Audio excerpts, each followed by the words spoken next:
line drive right at the shortstop for out number 3.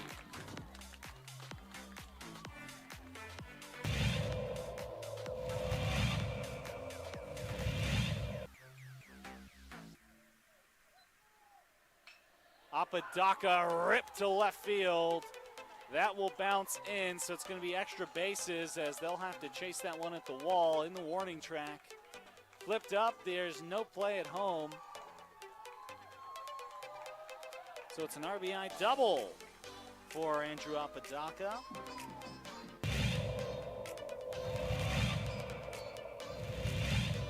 Runner at third. High leverage spot. Can Chavez keep the tie? No, that's going to be cracked into left field. It's a base hit as Love puts the Sandia Matadors ahead for the first time today.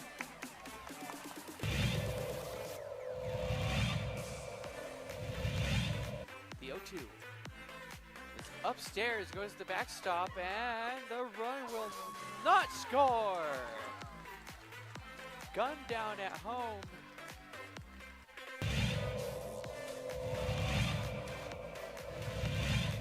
Chavez rocks and fires. Ahmed, that's going to be an RBI for Ahmed as that one right through the gap in right center. Petrie will scoop that one, and it's looking like a triple as Ahmed plugs into third base, and what a way to score that run for the Matadors. Coach Romero barking out his orders there to his players. He's been around the game for a long time. Nice shot to center field. That'll bring runners in. Just like that, La Cueva will bring 3 runners in to go up 3-0. Runner advances to third.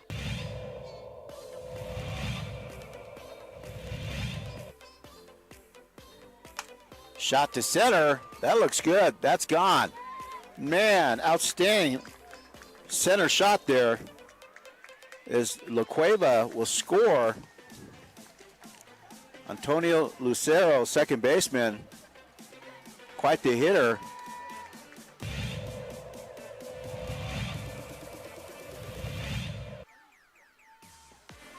Shot to third, and good catch, and she gets the out. Outstanding play by Trinity Bazan. Nice bright spot.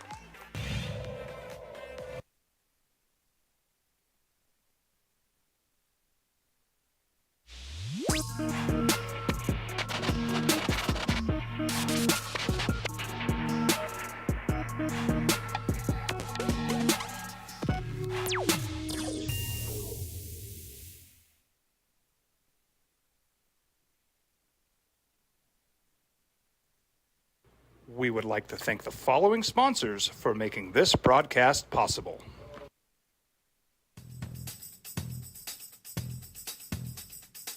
International Protective Services is a proud supporter of ProView Sports and New Mexico Youth Athletics. IPS provides residential and commercial security services in the Albuquerque metro area. For more info, please call 505-897-2420 or visit internationalprotectiveservice.com. These are more than just the sounds of a safe place to go after school. These are the sounds of interest being ignited and of mentors making an impact. At Boys and Girls Clubs, we don't do just one thing. We do whatever it takes to meet the needs of every kid who comes through those doors. Because whatever it takes is what it takes to build great futures. Great futures start here. Sometimes it's the small things that make life easier, like never worrying about being declined at an ATM when only cash will do. With You're Covered from US Eagle, we'll cover you, even if the money's not there. That's a good feeling. And we do it with no extra fees or penalties. It's called trust, and we think that's important, especially if we're asking you to trust us. At US Eagle, that's just part of what it means when we say people mean more. J-Bob. We would like to thank the following sponsors. Playoffs. Up by 14 on the road with their superstar back. all set to even the series at 2 apiece, headed back to their home place and take control. And then Jimmy freaking Buckets shows up. You forgot about him, didn't you? You forget about Jimmy Butler during the regular season. It's not the regular season anymore. This is playoff Jimmy Butler, who went for 56 last night, put the heat on his shoulders, and the 8 seed, who had to play 2 games in a play-in tournament just to get into the playoffs, is 1 win away from knocking out the number 1 overall seed after a 119-114 win in Florida last night. The 8-seeded Heat are up 3-1 on the Milwaukee Bucks. What is up? Good morning to you on a busy Tuesday. Opening drive, Jeff Symbieta, JJ Buck, A. Marie. Greetings, y'all. How y'all living? Oh, what it do? Good morning. Working on a new skill, putting up posters or flyers? Yeah. Couldn't figure it out? Well, it's not a new skill, but Well, it's new not, skill putting up the. Well, I mean, yeah. Let me tell you something. it's harder than it looks. Yeah. All right, I believe you. We got a lot today. Look, the Aaron Rodgers thing is huge, and we're going to get there. But I'm opting to go NBA off the top because it's fresher, and it was pretty good last night. LeBron goes for 20 and 20 in a Lakers overtime victory at home to take control of their series over the Grizz, and Jimmy Butler was beyond sensational last night, putting the heat on his back. He went for 56 points, 9 rebounds last night in 41 minutes. And flat out took over a game with Giannis Antetokounmpo, who played well, but it was all Jimmy Butler last night. Giannis 26 at 10 and 13. That's as good as a playoff performance as we've seen in a minute, and we've seen some good ones. It was a Heat team that was down by 14 points in the fourth quarter with less than 6 minutes to go. They're still down by 12 in that game. Butler 19 points in the final 5-16. Outscored the Bucks by himself down the stretch. And you just saw a Milwaukee team that was absolutely shell-shocked, didn't know where to go, froze, was just staring at Giannis on offense, didn't know how to close the game. I was wondering where Drew Holiday was. At least someone, are you going to double team Jimmy Butler? But then there were some other shots. Martin hit a big jumper. Martin from Nevada down the stretch. Big. He was great off the bench for the Heat. And that's a team that you said it has a different edge in the postseason.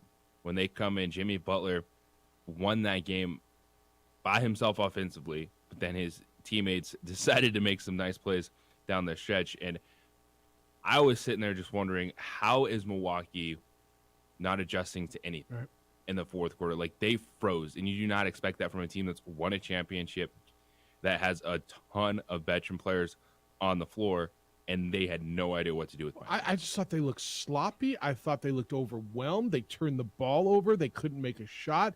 Offensively, they looked completely out of sync. And it was give it to Giannis and let him bully his way to the basket and try to get a Lopez tip or something, and it just didn't work. It just wasn't there for them. And meanwhile, down the stretch, and it was just, to your point, totally different. Milwaukee was in control. They were up 14 points with 5.5, 6 minutes to go. They were in control. They were healthy. They had Giannis back, and then Jimmy Butler took over. And I think one of the most underrated coaches of our period, of our whole era, is Eric Spoelstra. When we talk about great coaches, does anybody mention Eric Spoelstra? You have to be in the conversation for a little while to get there. Don't you think he should be early in the conversation? Yeah. Well, what he's been able to do, the longevity, but it all goes back to Pat Riley having his back. Well, when LeBron James got there, because how many times have we seen LeBron James run out a head coach and want to get his guy? And when he went to Miami, they're like, no, this is the head coach, and this is who we're rolling. Well, that's because Pat Riley is one of the few guys who could stand up to LeBron then and or now and say, no, this is the guy. I mean, LeBron ran a coach out last year. Like that's it happened that recently. But Daddy can get you into Harvard. He can't keep you in Harvard, right? He can't get you the grades. I mean, Pat Riley can get Eric Spoelstra the job, but Eric Spoelstra's done it with a lot of variations of that roster, with a whole lot of different dudes, right? And I think his demeanor, there were times in that second half, and early in the fourth quarter, where I'm like, wow, they don't have it tonight. I mean, this is going back. And look, man, Eric Spoelstra didn't make all those shots. Jimmy Butler did. Jimmy Butler was just on a heat check, walking down the floor and chucking up threes, and he was just phenomenal. But that's something. I don't think the series is over. Okay, I think this is the 1 seed. I think they're going home. I think they get the next game, and the biggest game is going to be Game 6.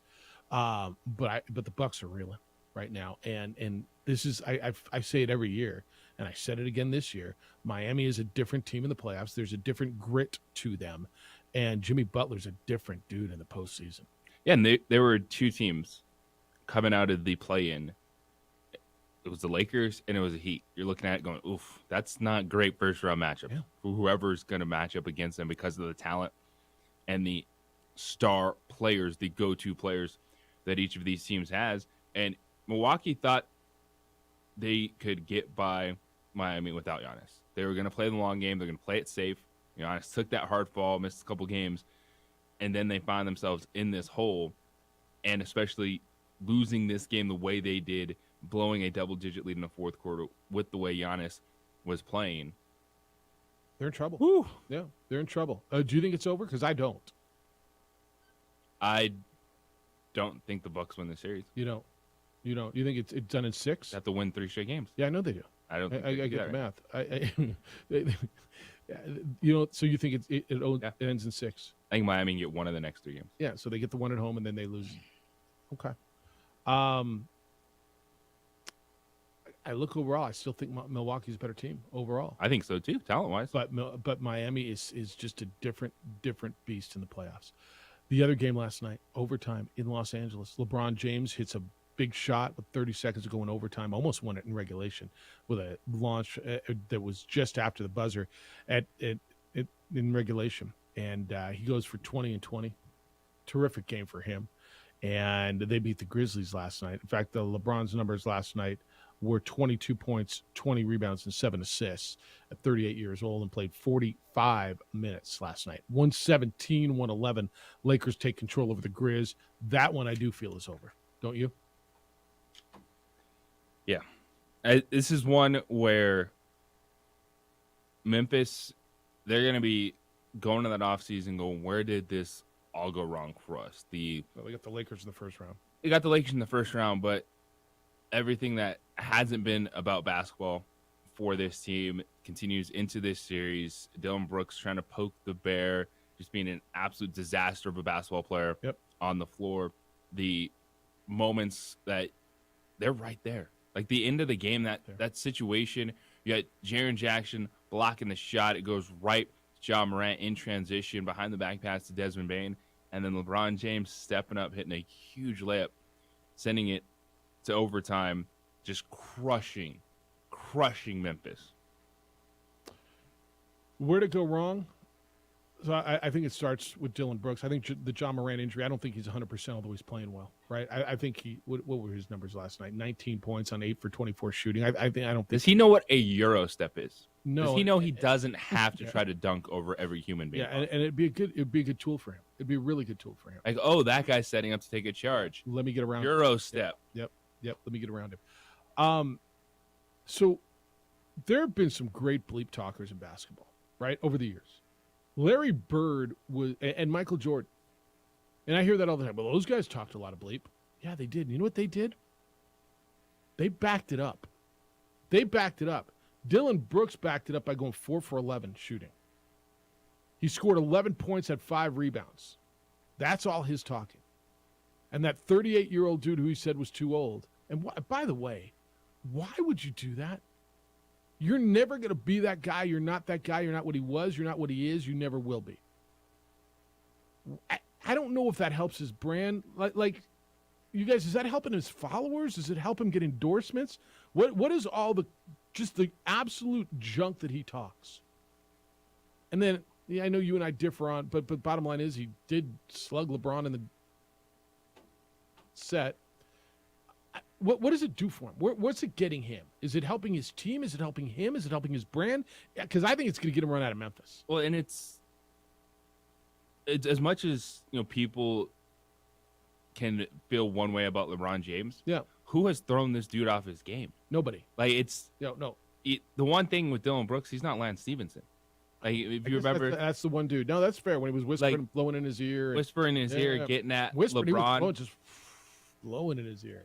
That was beautiful with the Pacers. That was good. And who won those series? It was LeBron won not every the time. Indiana Pacers. No, LeBron won every time. Well, LeBron won every time. No, that's my whole point. bring back the blowing in the ear, if not you- the hit in the groin. Fair enough.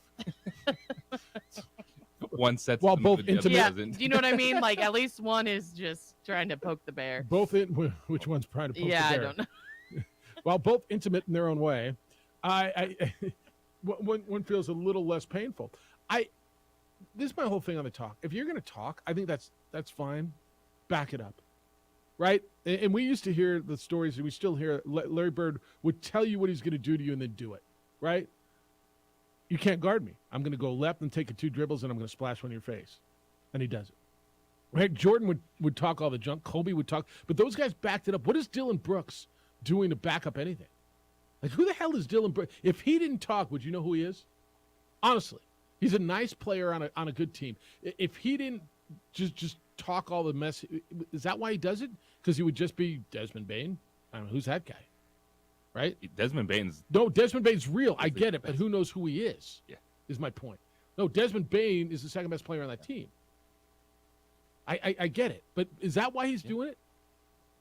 So we all know who he is? Because he what is. it feels like right now. Wow. All right, we'll get to the biggest story of yesterday, but I want to start basketball because it was fresher. But Aaron Rodgers trade is done. I thought the faces of the when they broke it on ESPN, when Adam Schefter broke it on the NFL Live show, everybody's faces was great.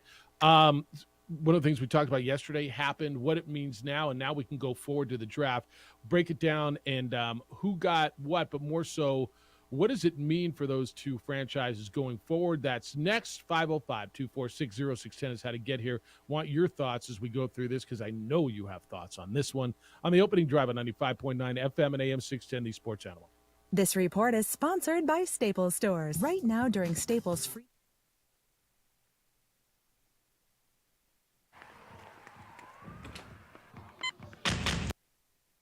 We would like to thank the following sponsors for making this broadcast possible.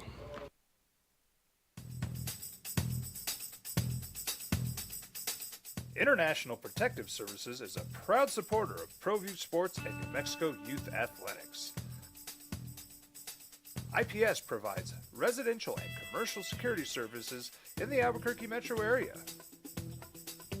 For more info, please call 505-897-2420 or visit internationalprotectiveservice.com. These are more than just the sounds of a safe place to go after school. These are the sounds of interest being ignited and of mentors making an impact. At Boys and Girls Clubs, we don't do just one thing. We do whatever it takes to meet the needs of every kid who comes through those doors.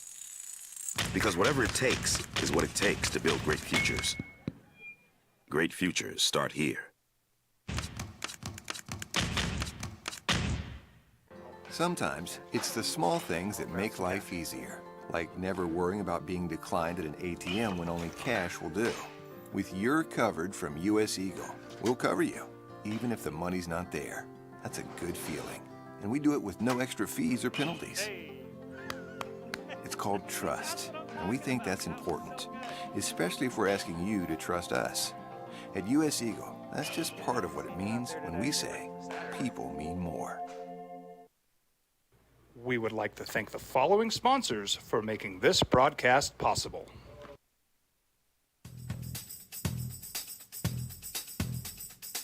International Protective Services is a proud supporter of ProView Sports and New Mexico Youth Athletics. IPS provides residential and commercial security services in the Albuquerque metro area. For more info, please call 505-897-2420 or visit internationalprotectiveservice.com. Don't sacrifice quality and flavor when you're in a hurry. Golden Pride offers ribs, fried chicken, green and red chili breakfast burritos, and Frontier Cinnabons. 4 great locations, or visit us online at goldenpride@abq.com. Golden Pride Barbecue Chicken and Ribs, proud supporter of ProView Sports Network. Check it out. What is it? It's a time machine, bro. I could jump into the future, get my paycheck early. I already get my paycheck early at US Eagle. Get your paycheck up to 2 days early with US Eagle Early Payday. Now's a great time to have your checking with US Eagle. Time machine. Your girlfriend breaks up with you in 22 hours, 53 minutes. Wait, what? Seth? We fight the battles no one hears about. We drop into the middle of firefights to rescue others. And act as one-man air traffic control towers. We're the ones who go before all others.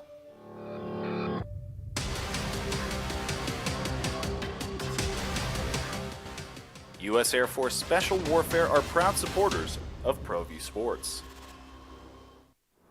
Hi everyone, my name is Master Sergeant Jacob Groves. I am a Air Force Special Warfare pararescueman.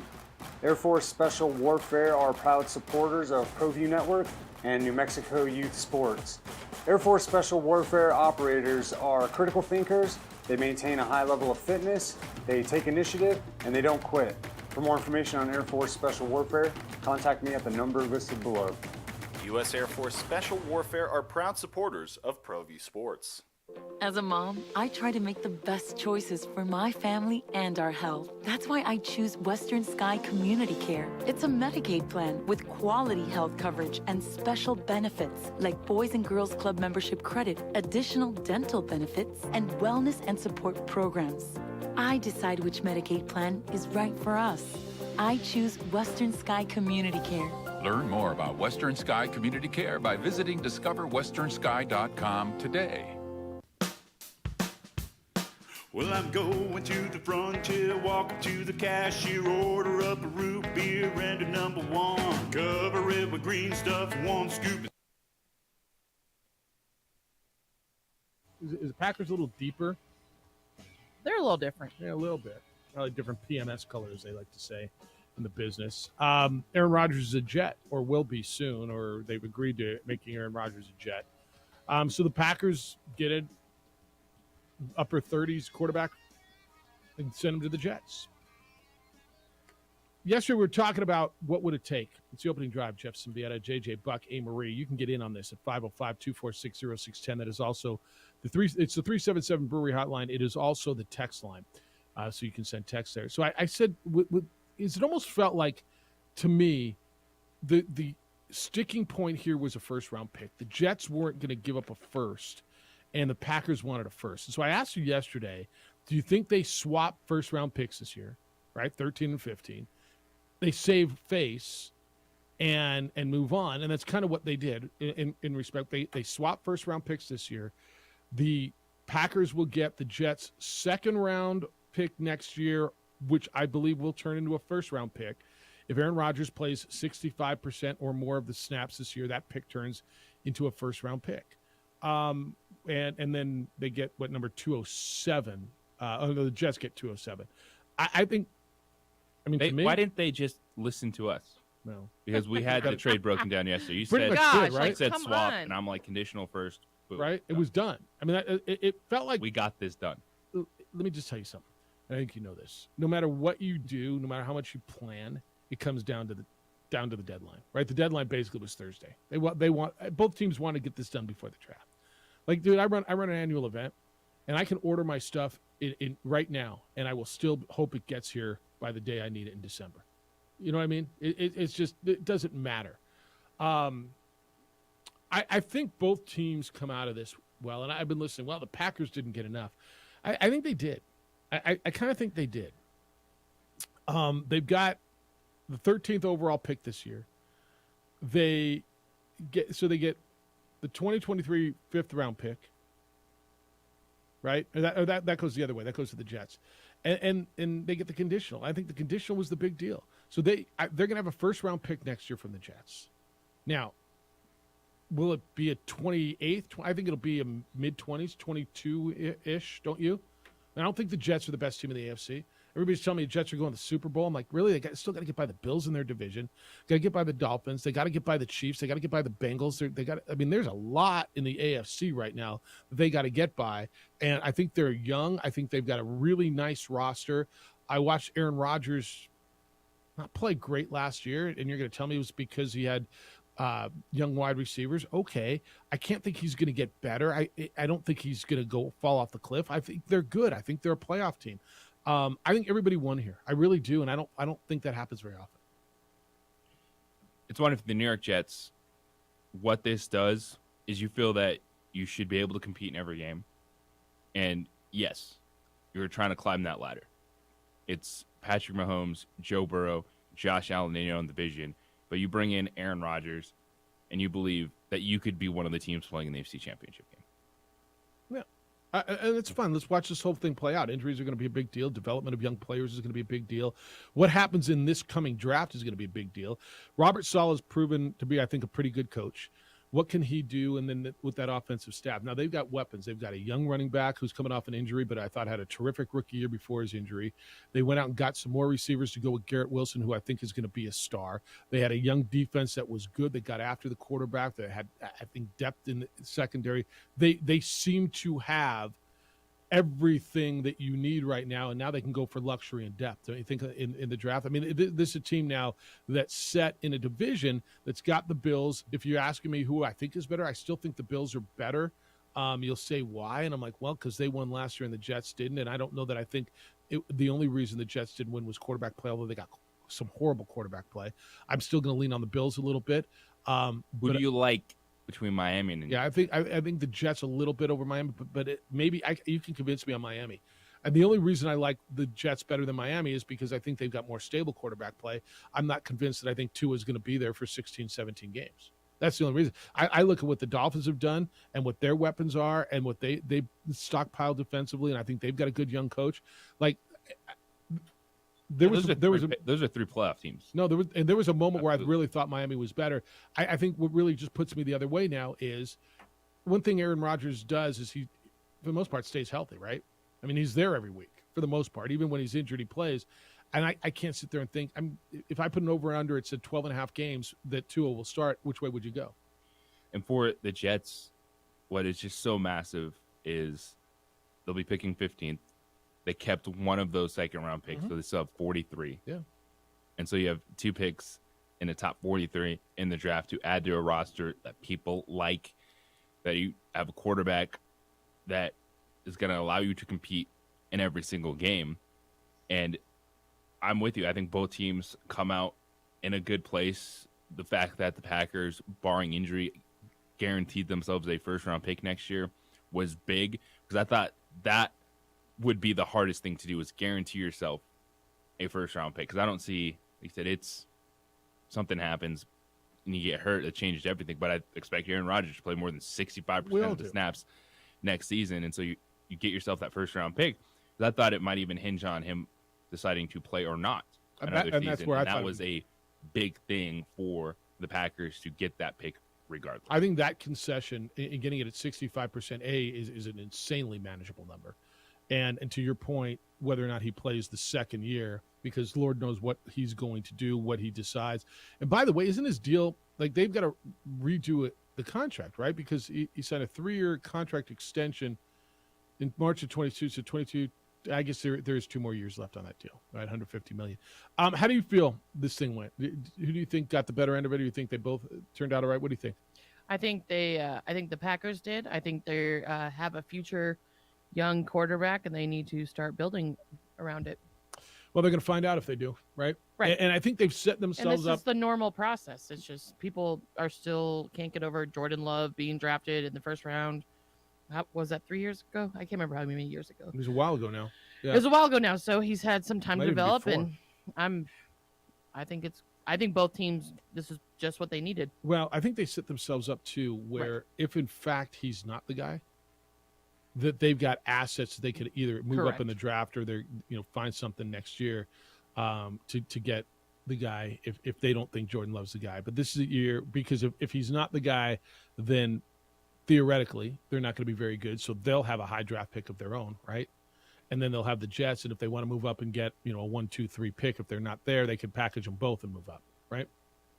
And so I think they put themselves, to your point, what are they looking for down the line?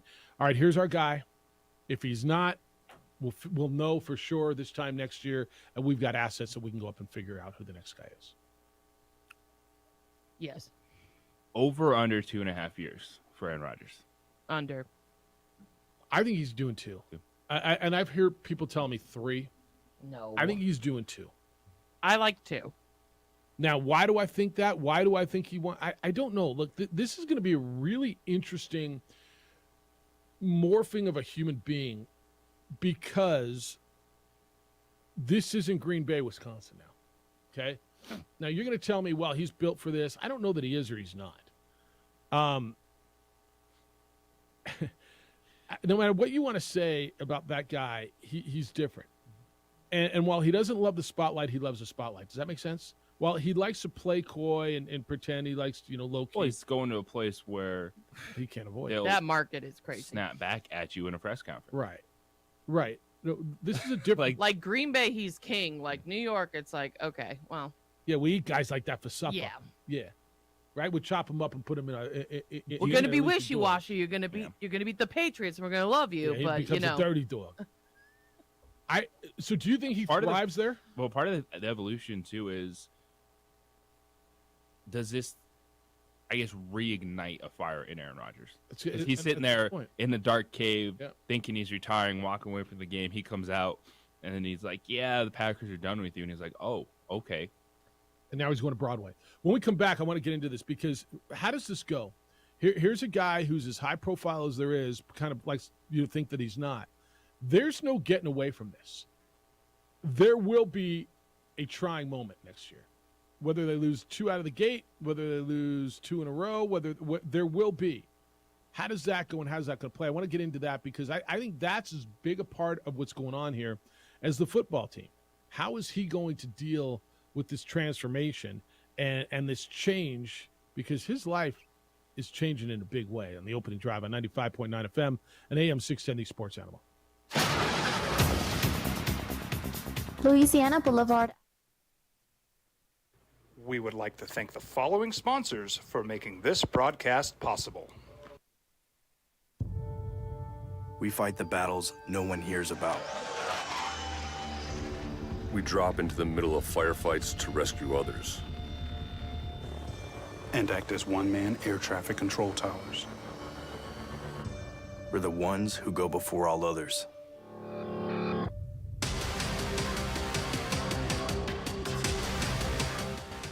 U.S. Air Force Special Warfare are proud supporters of ProView Sports.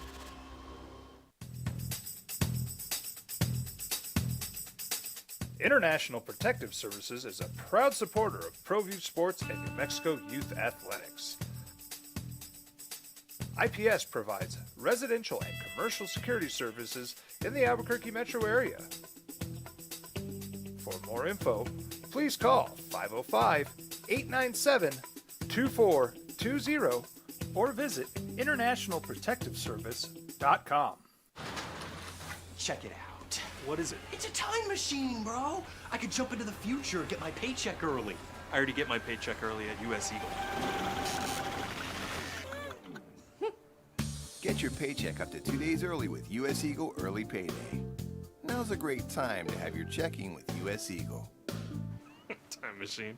Your girlfriend breaks up with you in 22 hours, 53 minutes. Wait, what? Seth? Hi everyone, my name is Master Sergeant Jacob Groves. I am a Air Force Special Warfare Pararescueman. Air Force Special Warfare are proud supporters of ProView Network and New Mexico Youth Sports. Air Force Special Warfare operators are critical thinkers. They maintain a high level of fitness, they take initiative, and they don't quit. For more information on Air Force Special Warfare, contact me at the number listed below. U.S. Air Force Special Warfare are proud supporters of ProView Sports. Well, I'm going to the frontier, walking to the cashier, order up a root beer and a number one. Cover it with green stuff, one scoop is not enough. Find a booth is real tough, back by the Duke. Meet my family, meet my friends in the quirkiest restaurant I have ever been. All of Albuquerque's favorite spot, it's the Frontier Restaurant. The Frontier Restaurant is a proud supporter of ProView Networks. These are more than just the sounds of a safe place to go after school. These are the sounds of interest being ignited and of mentors making an impact. At Boys and Girls Clubs, we don't do just one thing. We do whatever it takes to meet the needs of every kid who comes through those doors. Because whatever it takes is what it takes to build great futures. Great futures start here. Sometimes it's the small things that make life easier, like never worrying about being declined at an ATM when only cash will do. With your covered from US Eagle, we'll cover you, even if the money's not there. That's a good feeling. And we do it with no extra fees or penalties. It's called trust, and we think that's important, especially if we're asking you to trust us. At US Eagle, that's just part of what it means when we say, people mean more. We fight the battles no one hears about. We drop into the middle of firefights to rescue others. And act as one-man air traffic control towers. We're the ones who go before all others.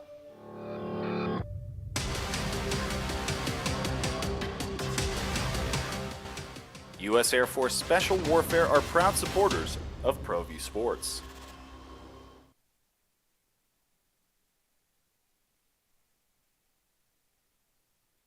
We would like to thank the following sponsors for making this broadcast possible. As a mom, I try to make the best choices for my family and our health. That's why I choose Western Sky Community Care. It's a Medicaid plan with quality. There's no two different markets, like just cities, places to live. There's no two different places. There's no more drastic ends in the National Football League in Green Bay, Wisconsin, and New York City. I mean, is there an argument to that? One, you can ride your bicycle. Leave your doors unlocked. No, to the stadium. Yeah. The other, yeah, bit different. It's the opening drive. Jeff Symbieta, JJ Buck. 9:30 this morning. We're going to kind of change channels a little bit, or change direction. Many of you remember Charlie Min, the former broadcaster, sportscaster over at Channel 13. Probably about 30 years ago now. Charlie is a filmmaker. He's got a documentary coming out this week called I Hate Asians, and he's got a really interesting take on Asian hate, but he's a sports guy too, and filmmaker, and a guy that I know so many of you are familiar with. We're going to catch up with Charlie coming up at 9:30 this morning, and so actually really looking forward to that. And Charlie's an interesting cat and really, really talented at what he does. So he's going to be with us coming up at 9:30. So how does this play when Aaron Rodgers, there's going to be a moment, and I'm going to guess it'll be in the first 2 months of the season, where there's a little adversity. Something goes wrong. They lost a game they shouldn't have lost. He threw an interception. They're going to be on primetime on 6 games now. So on Monday Night Football and Sunday Night Football, he throws an interception or a misread or something, and they lose a game to, God forbid, the Patriots or somebody, right? And they lose 2 in a row. And, oh, my goodness, here we go, and it's going downhill. We missed Garrett Wilson down and barked at a young receiver. How's he get? Because this media is going to be a little different to him than the Milwaukee Sentinel and the Green Bay Gazette. At 38 years old, and with a I don't give a bleep attitude, I think we're in for some interesting clashes here. I'm here for it. Right? Yes. And we're gonna have this conversation. Well, who's the jerk? Is it Aaron or is it the reporter? Right? And look, you're jumping into a prompt. Yes. What's that? The answer to that just could be yes. No, that's right. It usually is. At the end of the day, I think for Aaron Rodgers, he's when you look at where he is at this point in his career, Yeah. it's going to be feisty. He's going to be upset at times, but I don't think it's going to be anything that like, oh my gosh, Aaron Rodgers cannot handle New York because of the reporters. I think I agree with you, right? I think he's mature enough, old enough, certainly sure enough of himself who he is. So you don't feel that it affects his play at all, right? No. Okay. Do you? No. Okay. It's going to be an interesting world, man. It's going to be a really different world. Over under October, let's just say 15. Jet fans boo him. Turn on him. I'm going under, by the way. It's just how it is. All right. Are they the favorites for you in the AFC East? No. Are they? They're third. They're your third. So you think Miami's better? As of right now, yes. Why I haven't seen Aaron Rodgers play with the Jets yet. Okay. All right. I thought it was, as of right now, the standings how it was last season. Okay. And where are you? I'll take them over the Dolphins. I'm taking them over the Dolphins too, simply because of quarterback play. Because I do believe that he'll be there 16, 17 times a year. And I'm not certain that I believe that Tua's going to be They're not going there. to finish behind the Patriots. No. No, I don't believe that. They're a That was mess. the standings last year. They did finish behind the Patriots last year? Yeah. So their depth chart of quarterback right now, Tua. You know who the backup is to Tua, by the way? Find this ironic. Mike White. It is Mike White. Let's go. Yeah, it is Mike White. Can't wait for a revenge game.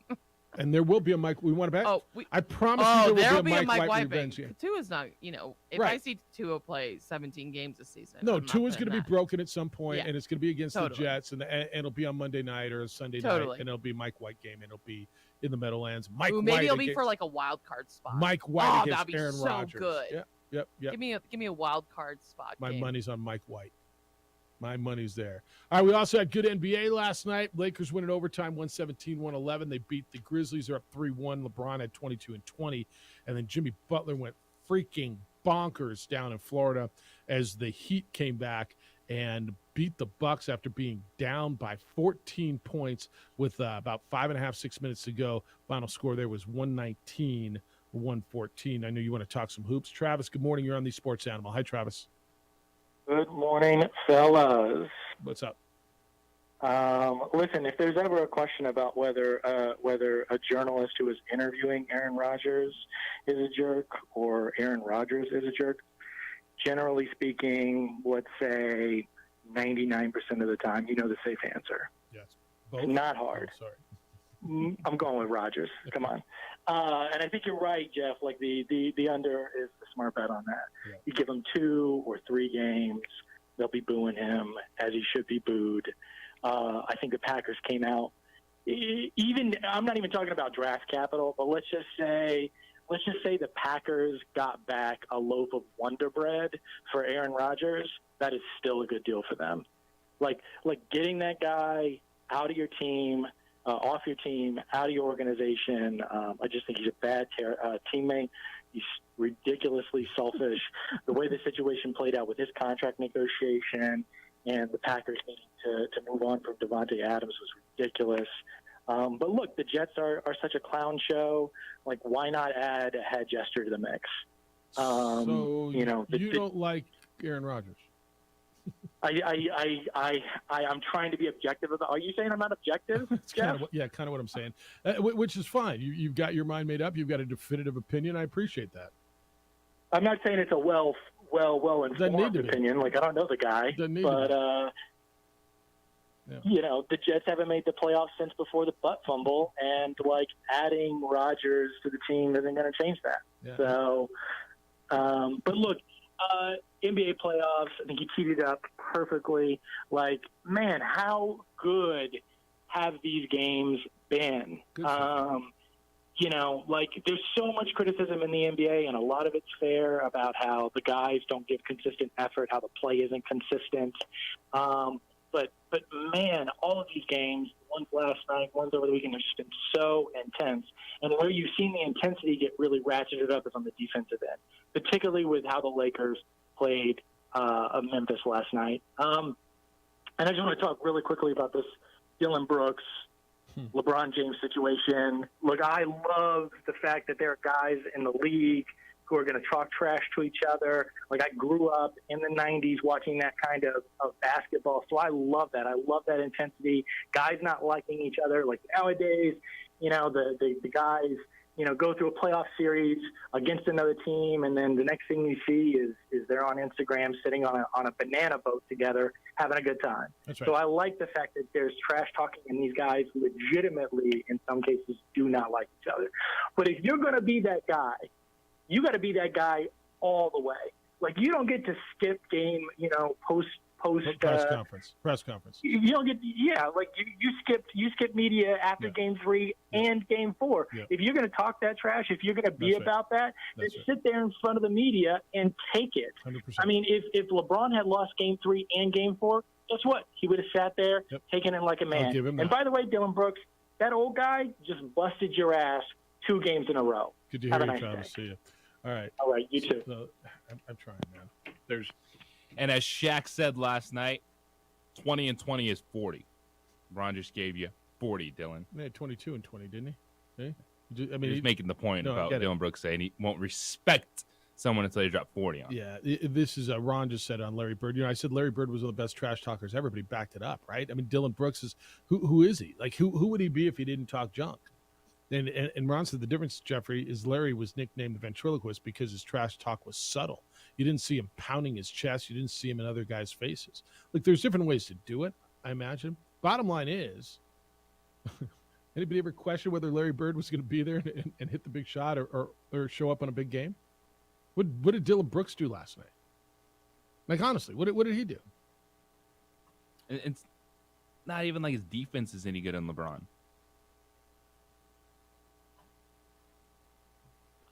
I can't agree with you more. Like, when we kind of go back to the Lance Stevenson, there were some games where, Lance with his length and size, did he stop him when the series? No. But there was, you can see why you're like, all right, there's some defense there. Yeah. There's moments like Dylan Brooks, bad on offense and blown by on defense.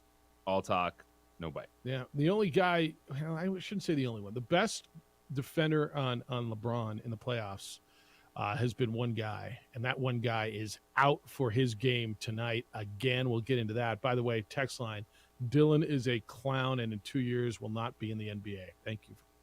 He'll be in the NBA somewhere, but I don't think he's going to be with Memphis anymore.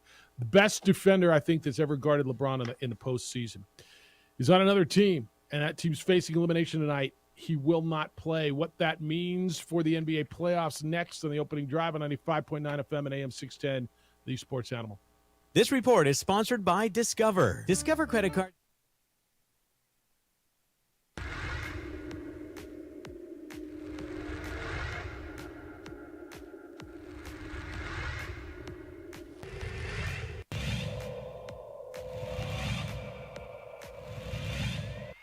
Mitch, there's a line drive right at the shortstop for out number 3.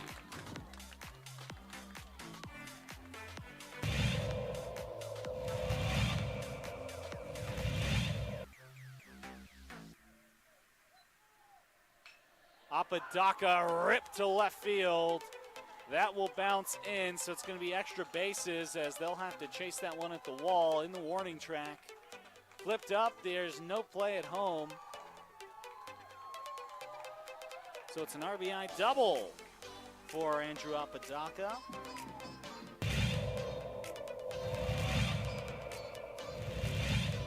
Runner at third.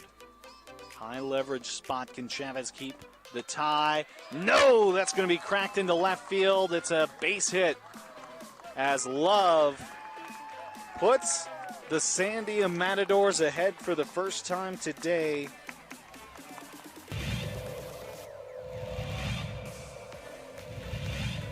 The 0-2. It's upstairs, goes to the backstop, and the run will not score. Gun down at home.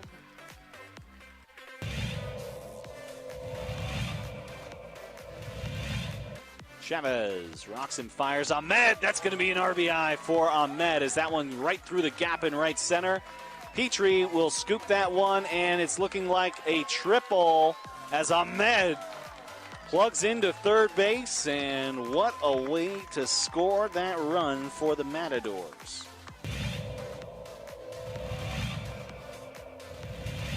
Coach Romero barking out his orders there to his players. He's been around the game for a long time. Nice shot to center field. That'll bring runners in.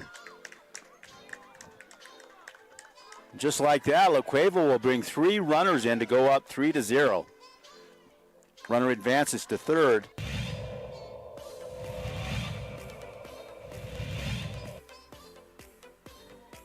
Shot to center. That looks good. That's gone. Man, outstanding center shot there. As La Cueva will score. Antonio Lucero, second baseman, quite the hitter.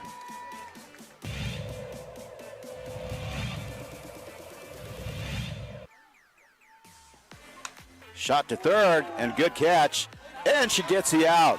Outstanding play by Trinity Bazan. Nice bright spot.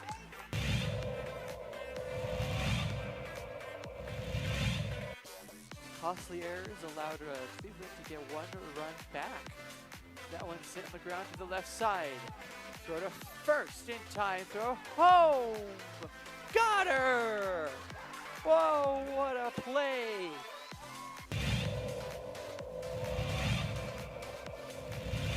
Next door or something.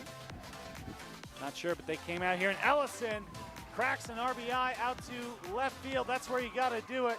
1 run, 2 run, and this game could very well be over. It's a play at the plate. It's sliding, and that will do it. The Rams walk off the La Cueva Bears. It's a 3-run batted in shot by Dean Ellison.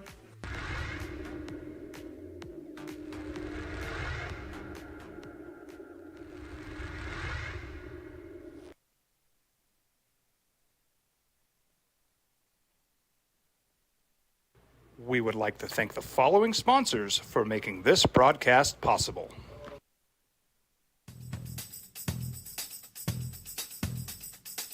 International Protective Services is a proud supporter of ProView Sports and New Mexico Youth Athletics. IPS provides residential and commercial security services in the Albuquerque metro area. For more info, please call 505-897-2420 or visit internationalprotectiveservice.com. These are more than just the sounds of a safe place to go after school.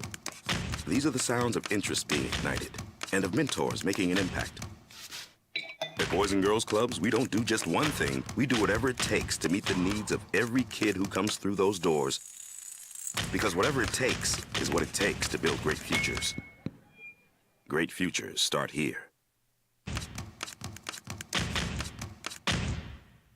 Sometimes it's the small things that make life easier, like never worrying about being declined at an ATM when only cash will do. With You're Covered from US Eagle, we'll cover you, even if the money's not there. That's a good feeling. And we do it with no extra fees or penalties. It's called trust, and we think that's important, especially if we're asking you to trust us. At US Eagle, that's just part of what it means when we say people mean more. The Sports Animal. Dude, you're talking about the Jets and the playoffs. And do you know who's got the longest playoff drought right now in the NFL? Who hadn't been in the playoffs the longest drought? Any idea what it would be if you picked a team? Panthers? Panthers? No. Lions? Lions are third. The Lions, I would have picked the Lions. I don't. Lions haven't been in 6 years. Number 2 is going to stun you. Number 2 is the Broncos. The Broncos haven't been in the playoffs in 7 years. Yeah. And number 1 is the Jets. Jets haven't been in the playoffs in 12 years since 2010. Oh, yeah. The Jets haven't been in the playoffs since 2010. 12 years. Broncos, I probably just wouldn't have gone there. Right? Lions would have been my first guess, too. Right? Oh, yeah, Lions haven't gone to playoffs. Yeah. Isn't that crazy? Probably ends now. And that's right? why you hit your wagon, even if it's just for 2 years. Aaron Rodgers. Yeah, and that's what they did. All right, it's funny we're talking. LeBron, his name's come up, and has Larry Bird's today, and Larry Bird used to say the best defender he played against was a former Lobo, Michael Cooper. Michael Cooper was really, really good, and Michael Cooper he's not a Hall of Famer, but he made an unbelievable career out of being a six-man and being as good a defender as he was in the National Basketball Association. And I think that's what Kawhi Leonard came in as, right? I mean, he was a great defender, and I would argue that in postseason career of LeBron James, and if you go through it, would you argue Kawhi's been as good on LeBron as anybody in the NBA? Yes. I think that's right. Kawhi's out. In fact, the Clippers are without Kawhi Leonard and Paul George tonight. Game 5 against the Suns. They're down 3-1. So they got 2 franchise stars. They hitched their way. Look at this 4-5 series. Look at all the star power. Kevin Durant and Devin Booker and Chris Paul and Kawhi and Paul. One team's got their stars, the other doesn't. This ends tonight. Suns lead 3-1. They can clinch it tonight with one more win. Kawhi hasn't played since Game 2 with a right knee sprain. He suffered the knee sprain in Game 1. He played through it in Game 2, but it's worsened and he's out. And he's been taking a lot of heat. Ty Lue is his coach, and the quote from Ty Lue is, quote, "He's definitely hurt." Like, this is not load management where he's taking time off. He's shown in his past that he's played through injuries in the playoffs. If it's something that he can't play through, then it's got to be pretty serious. We're not talking about he's sitting out because of load management or he's tired or nothing like that. It's an actual thing. What the outside is saying, who cares, end quote. It's tough because he's missed so many games, right? I mean, basically, Kawhi Leonard, we saw Game 1. Oh, dude, I forgot how good Kawhi Leonard was. But because he has been so absent over the last, JJ, 3 years? I mean, you forget. I don't know that people think he's still a superstar in that league anymore. He's not a superstar. He has superstar potential, has superstar talent.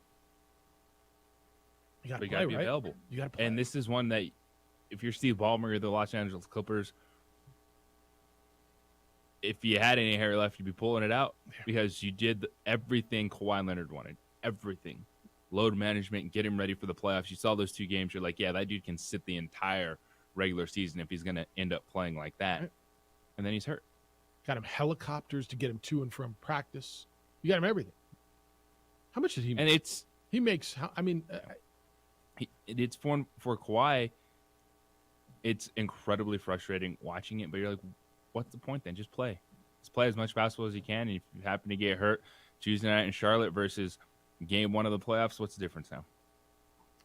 Gopher said NBA hot take, when guys are load managed in the state tournament, the tournament's too damn long.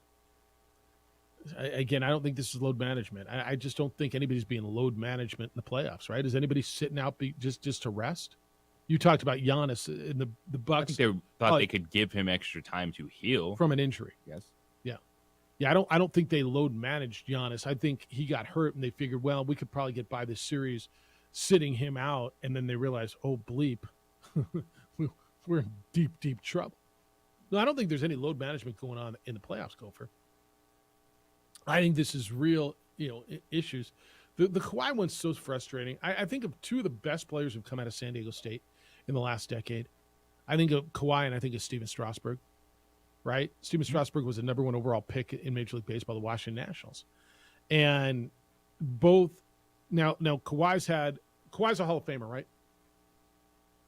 If Kawhi didn't play another game, is he a Hall of Famer? Yes. I think he absolutely is. He won championships with 2 different franchises, was the key to that. I absolutely think he is. But, boy, both of them have just gone through insane injury issues, haven't they? Yes, they have. Strasburg, is he pitched this year at all? Does he have like thoracic outlet syndrome or something? I don't know what that means. Yeah, it was not good. It wasn't just. That'll be my new fantasy football team name. What would you call it? Thoracic what? Probably not the way it was, but it was something. It was one of the ones that's like you just don't come back from that. Like, let's rehab and come back. It's very challenging. I don't know how they get through that one. All right, 505-246-0610 Did you guys catch any of Deion Sanders over the weekend? Did you catch Colorado sold out their spring game? Yeah, I saw It was snowing. It was a scrimmage, and they sold it out for football. And then all of a sudden, a mass exodus. What's going on in Boulder? I'll get into that next. Opening drive on 95.9 FM and AM 670 Sports Animal.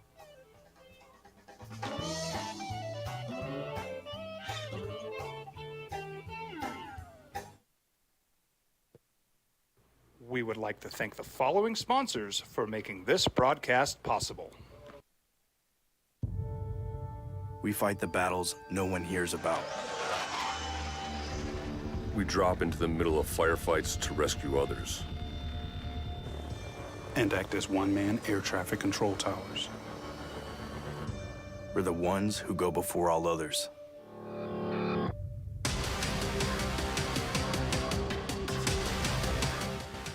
U.S. Air Force Special Warfare are proud supporters of ProView Sports.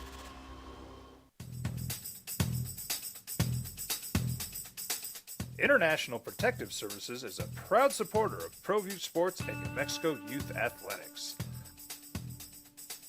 IPS provides residential and commercial security services in the Albuquerque metro area. For more info, please call 505-897-2420 or visit internationalprotectiveservice.com. Check it out. What is it? It's a time machine, bro. I could jump into the future, get my paycheck early. I already get my paycheck early at US Eagle. Get your paycheck up to 2 days early with US Eagle Early Payday. Now's a great time to have your checking with US Eagle. Time machine. Your girlfriend breaks up with you in 22 hours, 53 minutes. Wait, what? Seth? Hi everyone, my name is Master Sergeant Jacob Groves. I am a Air Force Special Warfare Pararescueman. Air Force Special Warfare are proud supporters of ProView Network and New Mexico Youth Sports. Air Force Special Warfare operators are critical thinkers. They maintain a high level of fitness, they take initiative, and they don't quit. For more information on Air Force Special Warfare, contact me at the number listed below. U.S. Air Force Special Warfare are proud supporters of ProView Sports. Well, I'm going to the frontier, walk up to the cashier, order up a root beer and a number one. Cover it with green stuff, one scoop is not enough. Find a booth is real tough, back by the Duke. Meet my family, meet my friends in the quirkiest restaurant I have ever been. All of Albuquerque's favorite spot, it's the Frontier Restaurant. The Frontier Restaurant is a proud supporter of ProView Networks. These are more than just the sounds of a safe place to go after school. These are the sounds of interest being ignited and of mentors making an impact. At Boys and Girls Clubs, we don't do just one thing. We do whatever it takes to meet the needs of every kid who comes through those doors. Because whatever it takes is what it takes to build great futures. Great futures start here. Sometimes it's the small things that make life easier, like never worrying about being declined at an ATM when only cash will do. With your covered from US Eagle, we'll cover you, even if the money's not there. That's a good feeling. And we do it with no extra fees or penalties. It's called trust, and we think that's important, especially if we're asking you to trust us. At US Eagle, that's just part of what it means when we say people mean more. We fight the battles no one hears about. Castillo and JJ Bond.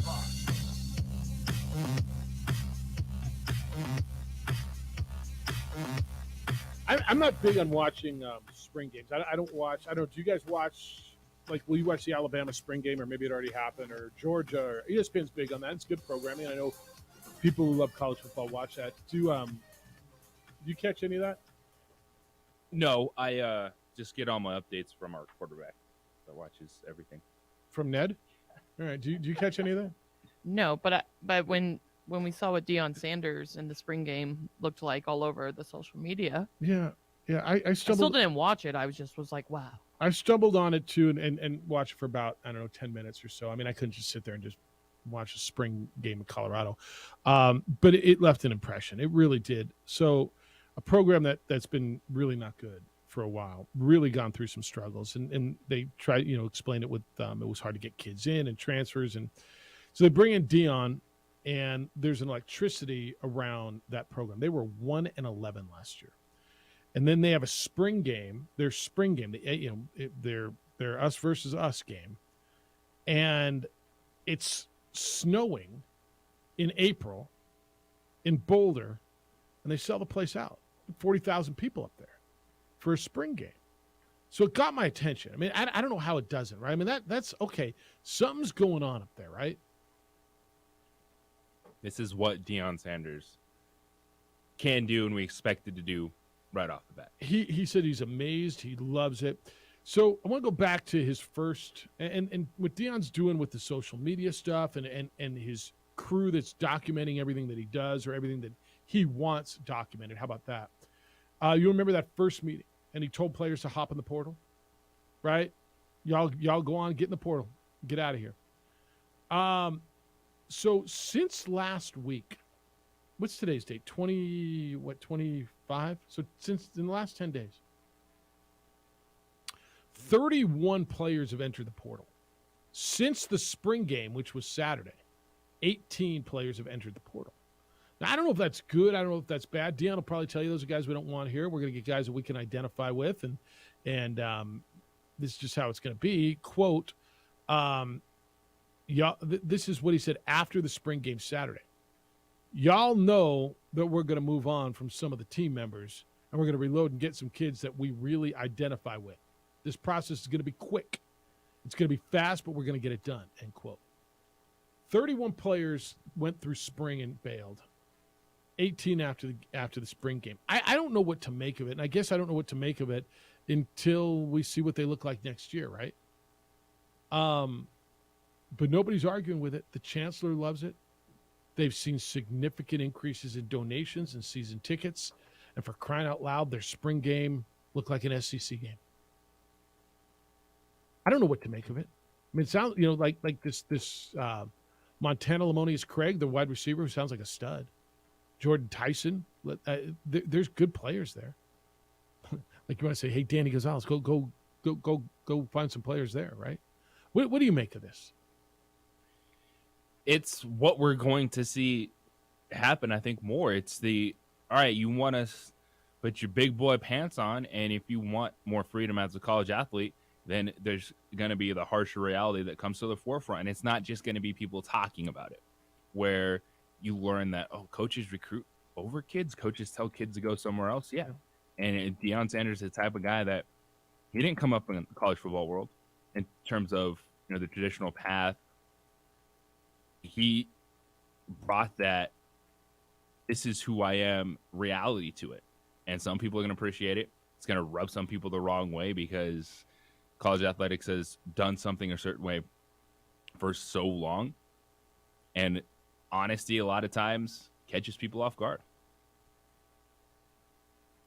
It's going to be interesting. I got to believe they're going to be better because they were 1-11. So what's success for Colorado next year? I mean, is 6-6 in a bowl game success for him?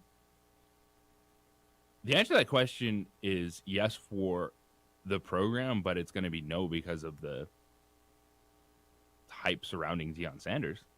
See, I'm going to tell you, if they get bowl eligible next year, I think it's huge success.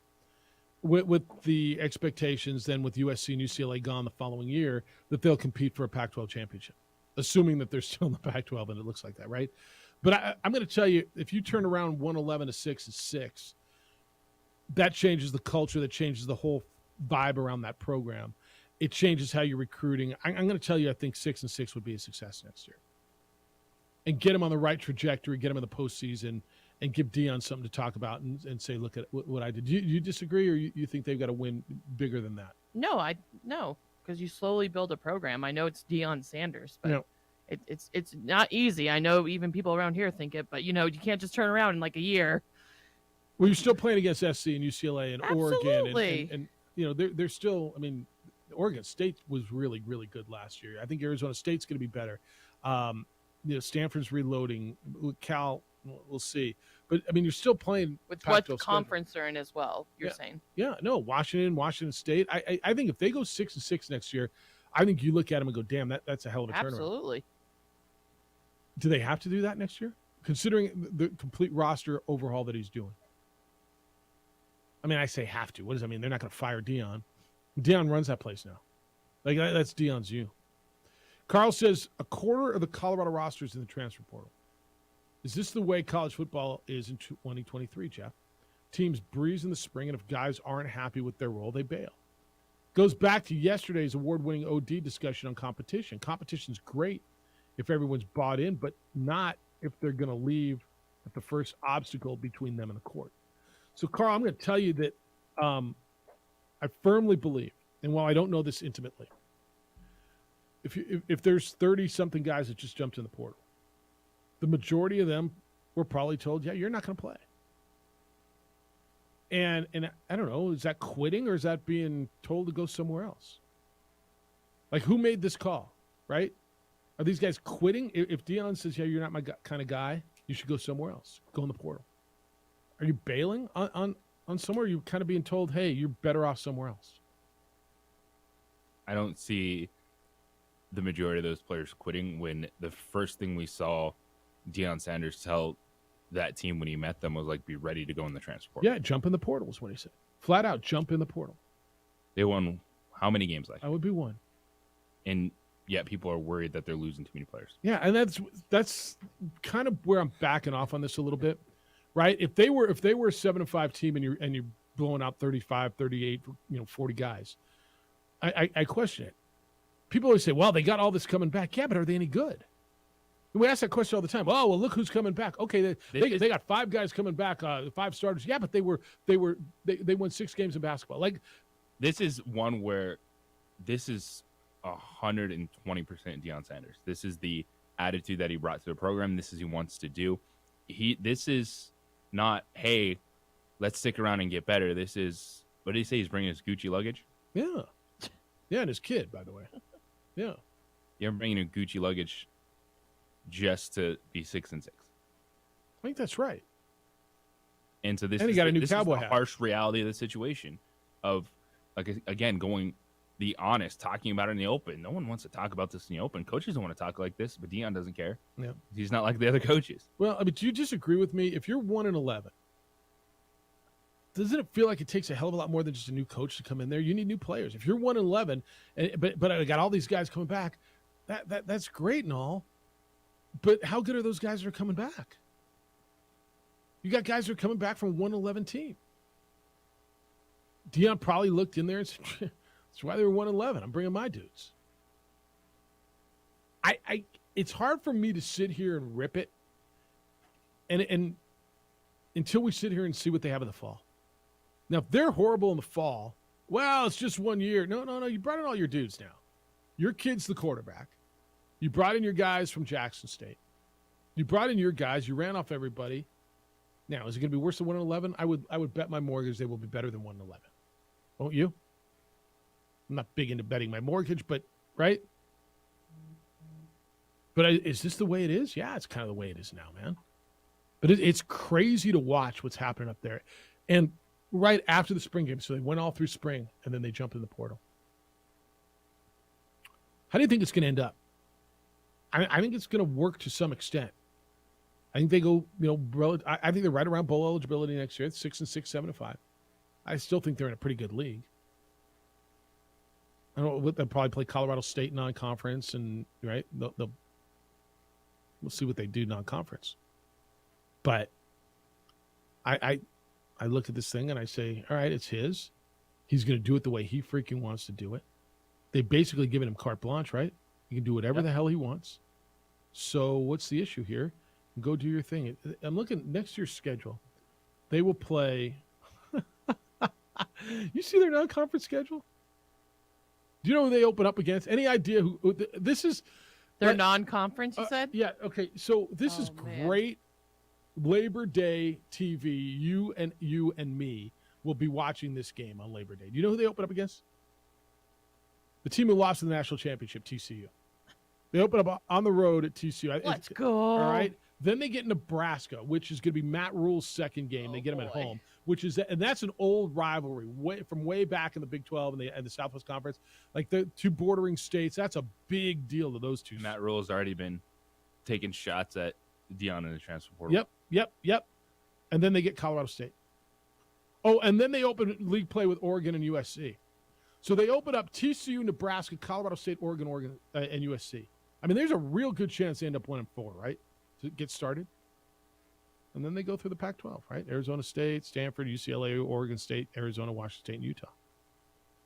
I'm telling you what, winning 6 games is going to be tough for them. Like, where do you see 6 wins on that schedule? Honestly. Whoo. That's Dion, man. That's college football. That's the way it is in today's world. Beer Week continues. We'll have a sweet deal for you coming up here at about 8:24. And the sweet deal yesterday for Beer Week was 377 Brewery. I've been telling you about 377 Brewery, so I want you to go online right now, sportsanimalabq.com, and take advantage of 377 Brewery. That was highlighted yesterday. You can get a $50 gift card for only $25, and I'm going to tell you what you should use that amazing gift card with. The weather's nice. I went to their brunch this past weekend. They have a new brunch on Sundays, 10 a.m. to 2 p.m. It's amazing. 377 Brewery is located on the northwest corner of Yale and Gibson. They have a big, beautiful room and this beautiful patio with this nice weather you can enjoy your brunch on. My favorite part is they have Bloody Mary bar and a mimosa bar. It's awesome. It's build your own. You make them unique. It's great. And they have an amazing scratch kitchen. So go take advantage of the sweet deal and get out to their brunch Sunday from 10 a.m. to 2 p.m. Again, on the northwest corner of Yale and Gibson, or check them out at 377brewery.com.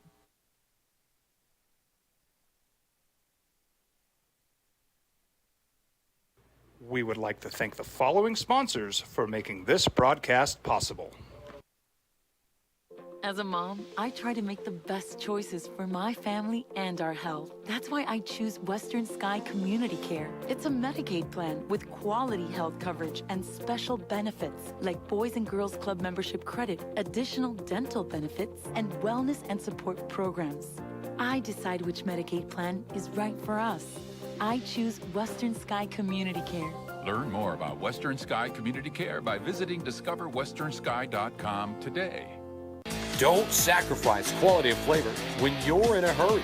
Golden Pride offers ribs, fried chicken, green and red chili breakfast burritos, and Frontier Cinnabons. 4 great locations, or visit us online at goldenpride@abq.com. Golden Pride Barbecue Chicken and Ribs, proud supporter of ProView Sports Network.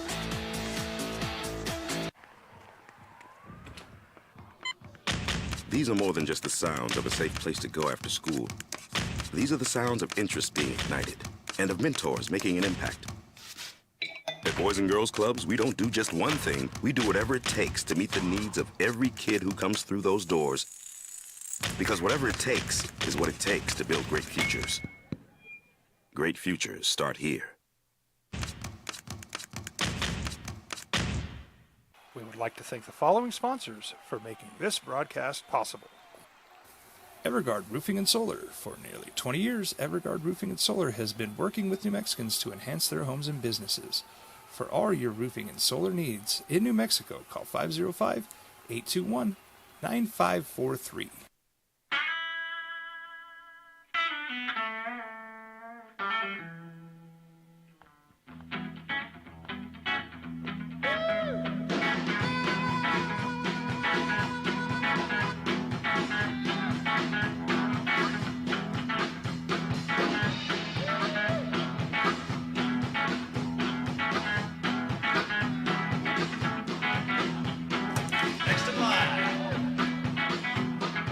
Rudy's is a proud supporter of ProView Networks. Check it out. What is it? It's a time machine, bro. I could jump into the future, get my paycheck early. I already get my paycheck early at US Eagle. Get your paycheck up to 2 days early with US Eagle Early Payday. Now's a great time to have your checking with US Eagle. Time machine. Your girlfriend breaks up with you in 22 hours, 53 minutes.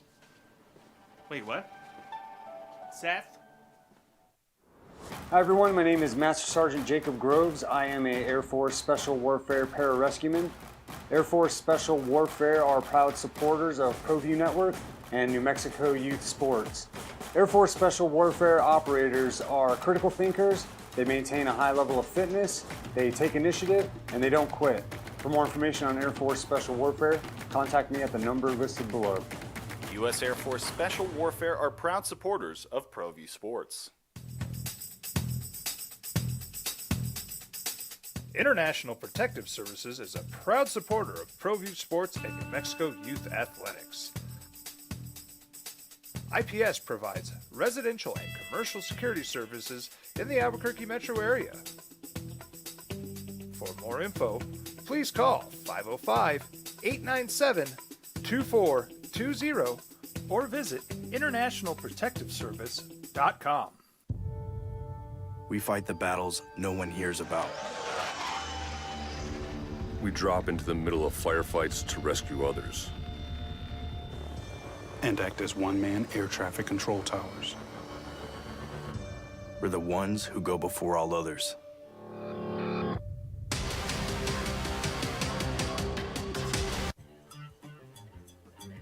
All right, so the draft is 2 days away. The biggest non-draft or pre-draft story has been settled. Aaron Rodgers is a Jet. I got a bunch of correspondence on this, on the trade, on Rodgers going to New York. I know you do too. It's the opening drive. Jeff Symbieta, JJ Buck.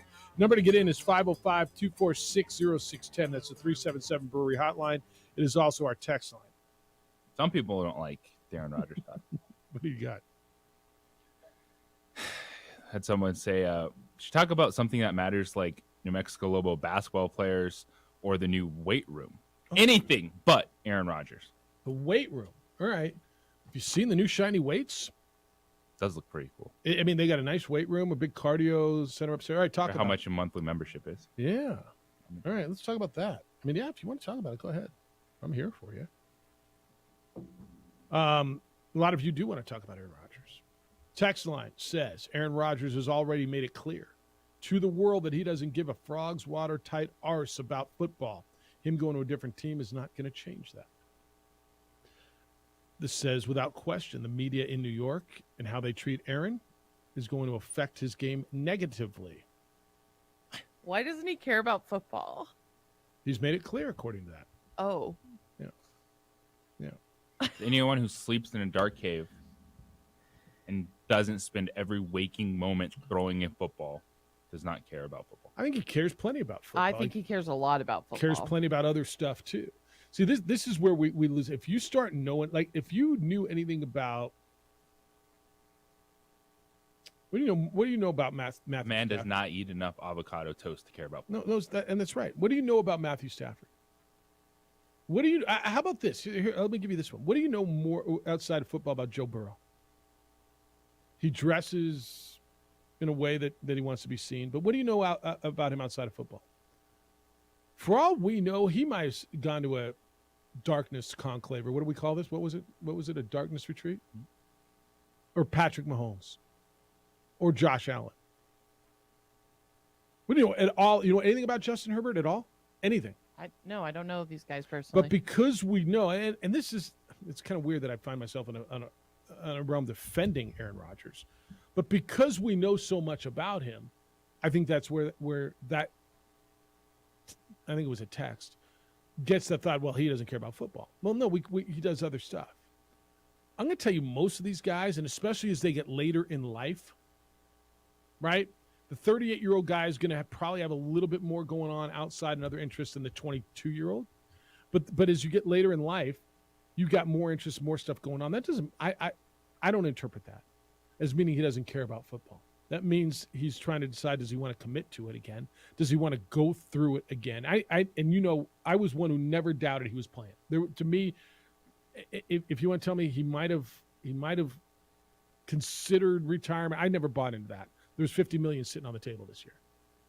But does he give you the thought that he doesn't care about football?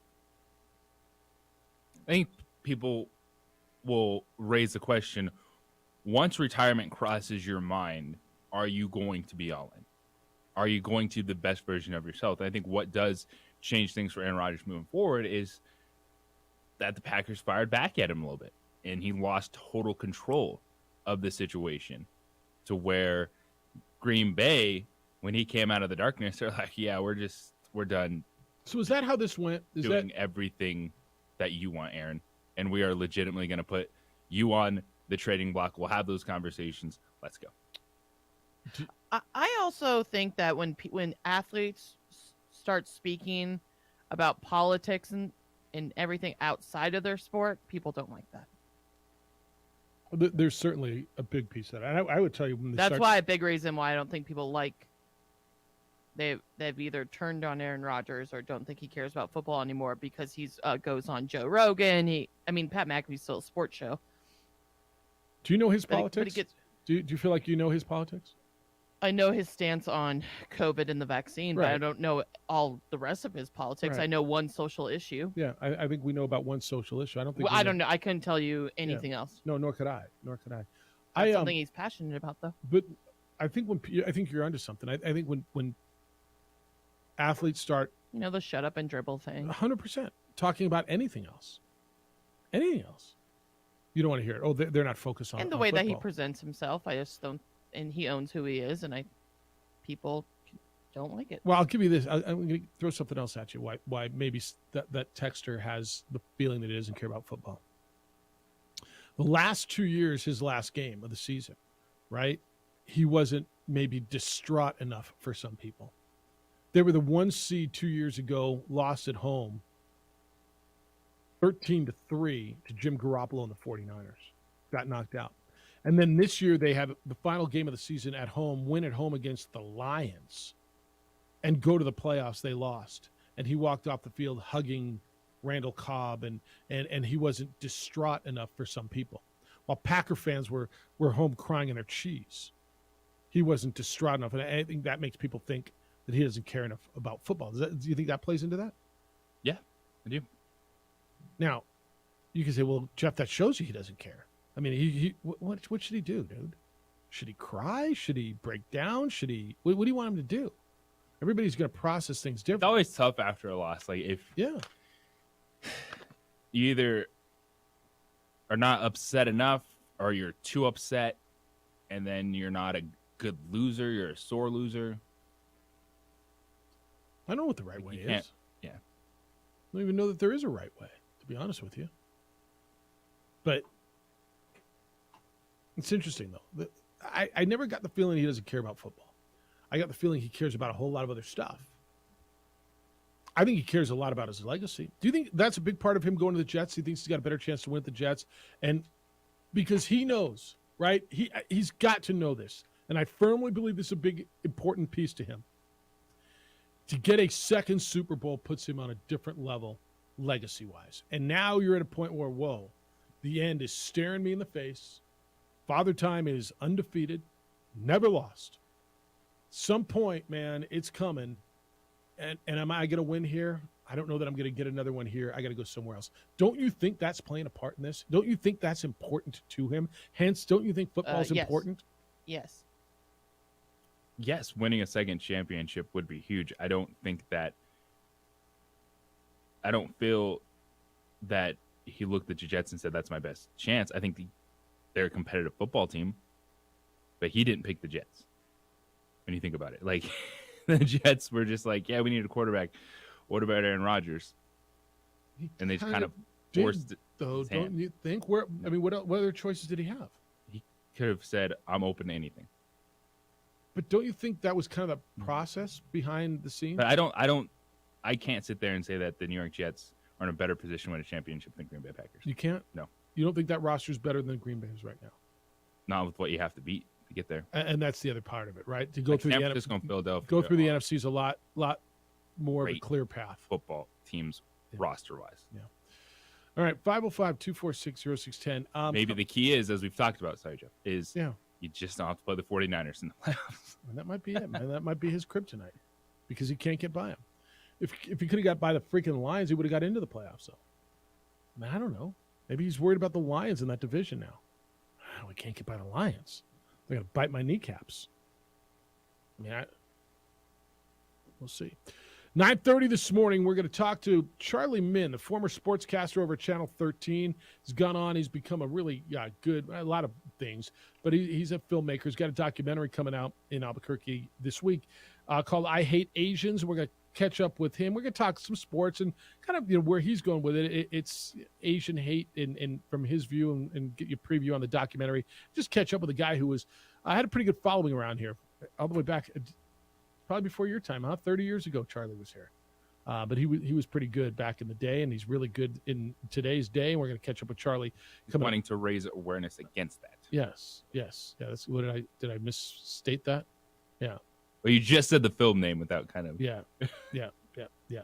All right, day 2 of Beer Week is today, and so we've got a sweet deal for you. Do you like Lizard Trail Brewing? Of course you do. And today is a sweet deal for Lizard Trail Brewing. And so you go to our website, sportsanimalabq.com. You click on our sweet deal icon, and at 9 o'clock, they'll go live for just $25.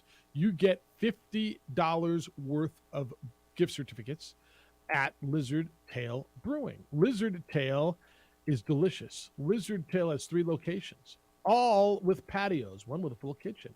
The best tasting beers, ciders, go buy them for craft beers. The industrial location has the best craft food with all sauces made in-house.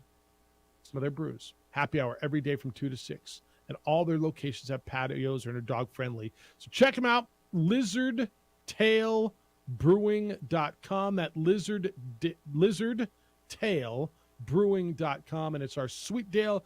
Goes live on our website, sportsanimalabq.com, right at 9 o'clock. We're all moving a little faster now. Trust the...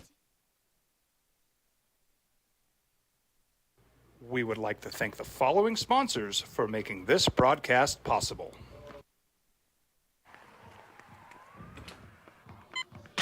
These are more than just the sounds of a safe place to go after school. These are the sounds of interest being ignited and of mentors making an impact. At Boys and Girls Clubs, we don't do just one thing. We do whatever it takes to meet the needs of every kid who comes through those doors. Because whatever it takes is what it takes to build great futures. Great futures start here. Don't sacrifice quality of flavor when you're in a hurry. Golden Pride offers ribs, fried chicken, green and red chili breakfast burritos, and Frontier Cinnabons. 4 great locations, or visit us online at goldenpride@abq.com. Golden Pride Barbecue Chicken and Ribs, proud supporter of ProView Sports Network.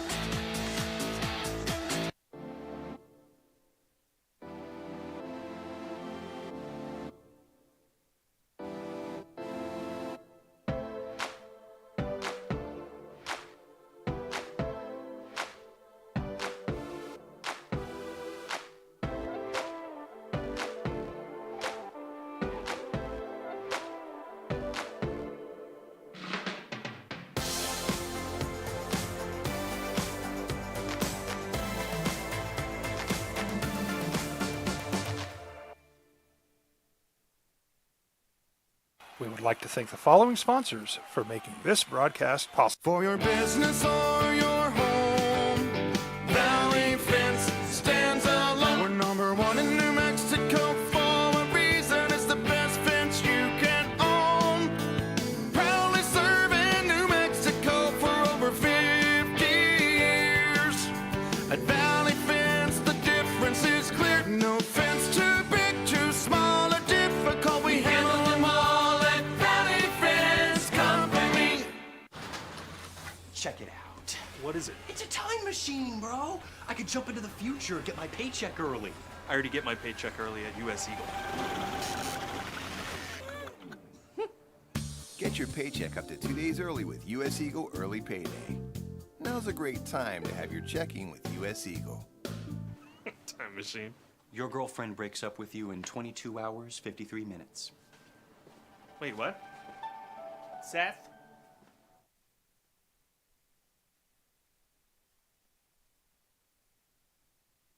We would like to thank the following sponsors for making this broadcast possible.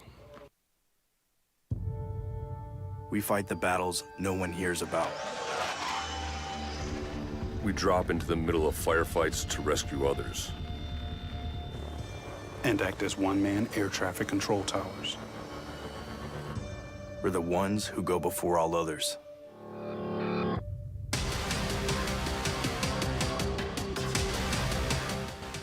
U.S. Air Force Special Warfare are proud supporters of ProView Sports.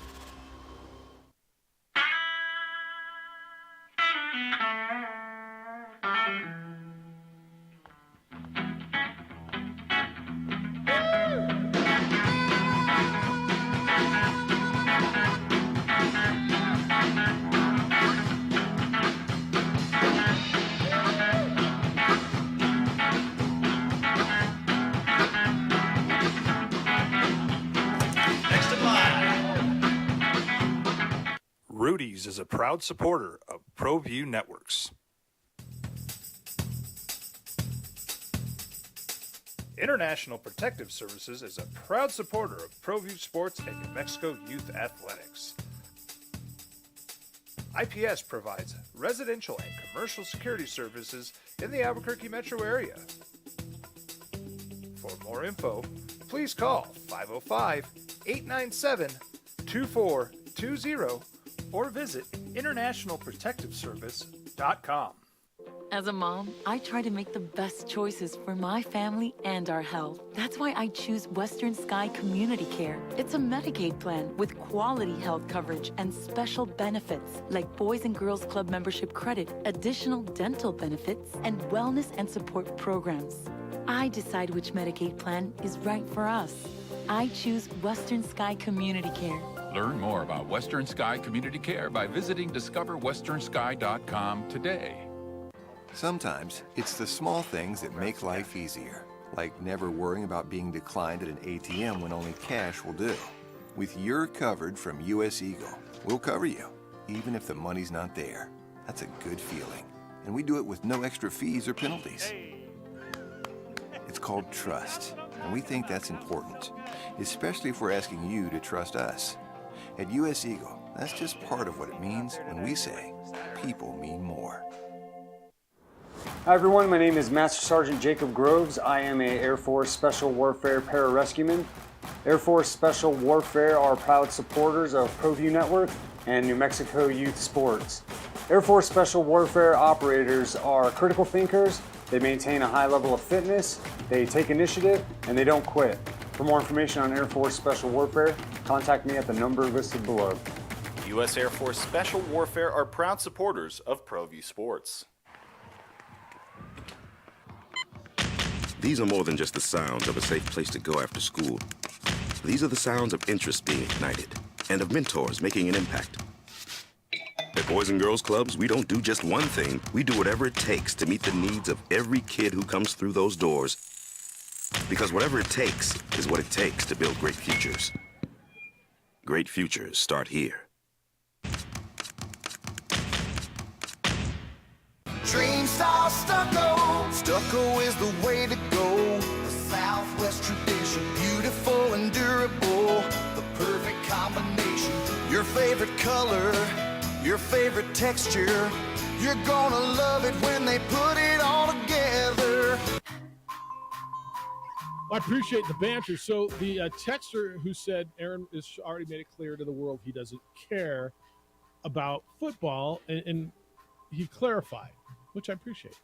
It says, I say he doesn't care about football because he chose not to show up to optional activities.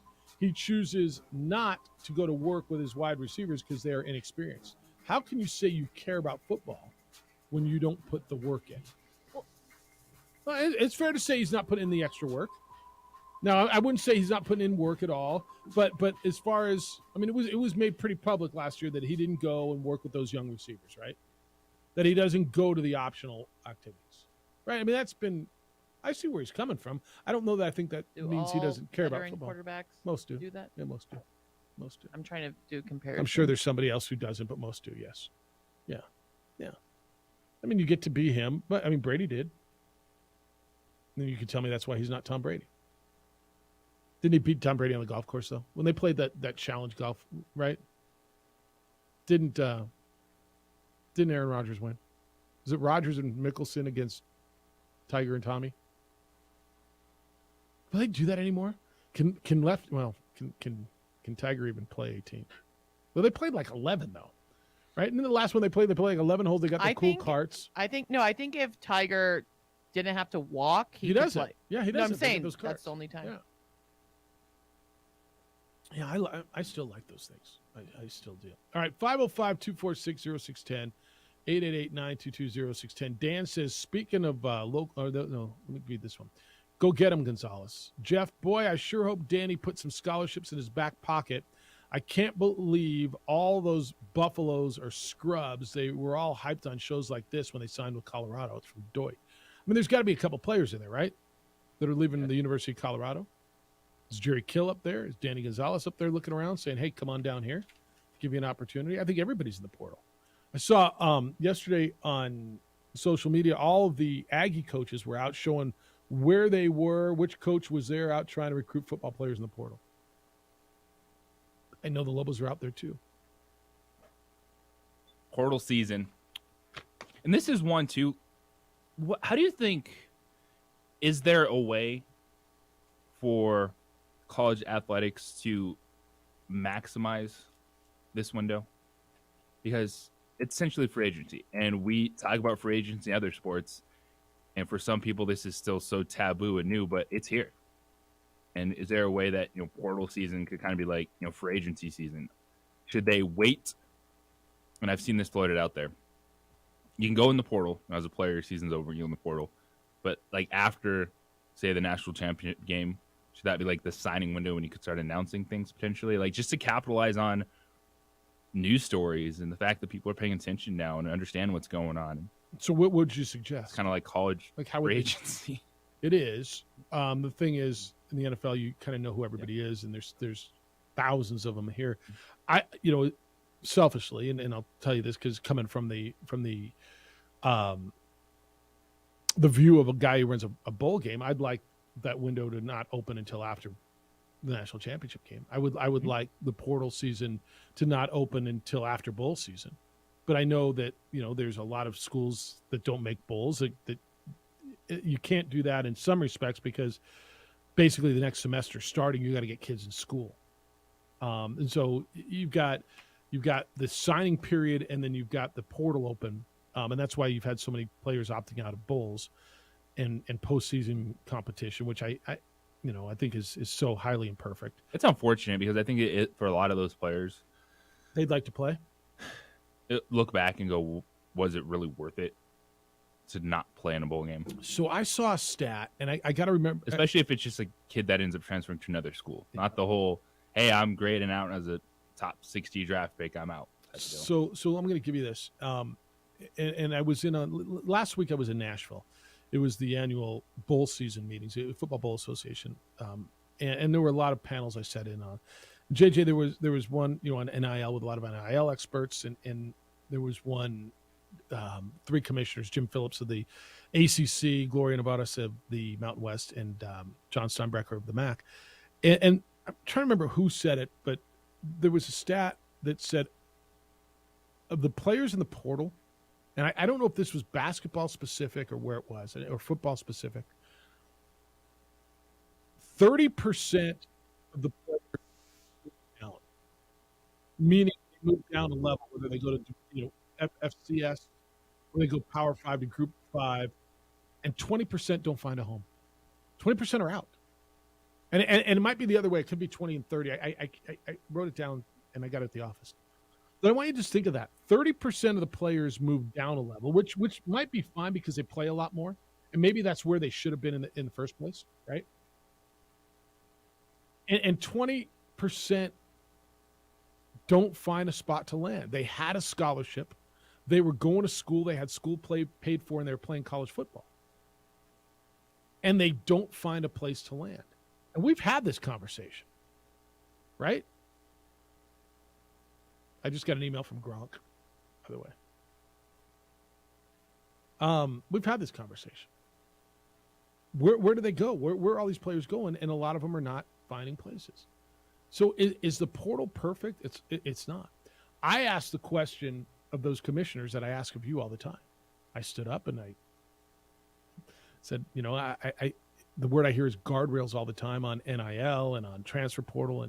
And I keep hearing from coaches and athletic directors, well, they got to get a handle on this. And who is they? And what does that even mean? Well, and so the answer, and hardly convincingly, was the NCAA is the they, but the NCAA is walking away and saying, we're not dealing with it. And so is it going to get any better? Is it going to get any better? Better is a really, really vague term with a lot of meanings, I think. But is it going to get any more controlled? Now, I think what it's done for basketball in the short term, and I don't know if this is long term, I think it's leveled the playing field in some respect for now. I mean, we just saw 2 non-power schools in the Final Four, did we not? In FAU and San Diego State? Yep. Right? We saw Big East, which is a non-football conference, have a really good run, right? They had 2 teams in the Elite Eight, right? Creighton, UConn. Marquette was a 2 seed. So in basketball, in the interim, and I don't know if this is a long-term thing, we've seen it level out. What the transfer portal has done is, and I think the success of non-power schools is going to help places like New Mexico. Because guys have seen, damn, I can get there from there, right? Kawhi Leonard came out of San Diego State. Danny Granger came out of New Mexico. I can get there. And now you're watching players come from quote-unquote power schools to the Mountain West, to Conference USA, to the A-10, to the American, and they can play. So I don't know, man. I think the more for this is going to be crazy, but I think we'd all feel better if somebody got control of it, don't you? I don't even know what that means. Control I know. That's the problem. Well, I think NIL more so than the portal. Yeah, well, the NIL, I don't know how you start putting limits on it. Guardrails is the word. Yeah. I think they're realizing that schools do have to have somewhat of an involvement in this, and they're starting to get that with the corporate partnership that you can have between collectives and the school. Because if you can't have control, if you can't be a part of the process, what guardrails is there? If coaches are not supposed to be talking to players about NIL deals and they're not supposed to be setting that stuff up, then what guardrails are we talking about? I think you also, internally, who's running Lobo? Like who's running UNM? Well, what do you mean who's running? Richard Pitino is. Well, you had Kurt Roth in here on Friday, right? Well, they're my guys. You want one of my guys on the radio?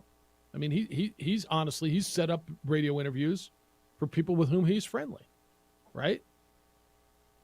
Who's more influential? The guy who's setting up and getting them paid, or the coach? I mean, don't you see a power struggle at some point at that point? I mean, the model's just set up. Who's more important, the guy who's paying them or the guy who's coaching them? Whose program is it? And that's why, if you look at how do you smooth things out, you can't sit there and act like, oh, we have NIL, here's collectives, but then there's supposed to be no legitimate conversations between a coach and someone at a collective. Like, that can't happen. You can't have this fake, oh, they got to be separate type of deal. We have nothing to do with that. Yeah, like, come on. Can't do that. Come on. We all know better. Like, that's not going to make things better for the NCAA moving forward. All right, here's what will make something better for you moving forward. Visit the John Thomas Jeweler. Pick out that perfect piece, whether it's earrings or a ring or a new necklace or whatever. When you walk into John Thomas Jewelers, you're going to realize you're in a different jewelry store. First of all, you're going to want to get there. You're not going to stumble on them in a mall. 3rd floor, Lewis University building in Louisiana, 1 block south of Manal, right across the street to the east from the Coronado Mall.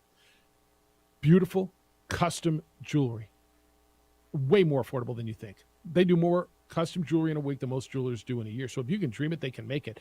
I've walked through the facility. Why is it so affordable? Because they do it here in Albuquerque. They don't send it out to LA or to New York or wherever people send it to get it. No. It's done here. They're that dang good. And they've got the facility. They've got the experts. Whatever you want. If you think about, I've told you this. So John showed me a picture. Somebody sent him a picture of a leaf. They love this leaf, and they wanted it made into jewelry. And then he showed me what the jewelry looked like. It's unbelievable. When you're ready for that engagement ring, there's no other place. John Thomas Jewelers is your spot. They'll walk you through the whole custom process. And now, with any purchase of just $5,999, they're giving a 7-night all-inclusive trip to the Dominican Republic. I've been there. It's beautiful.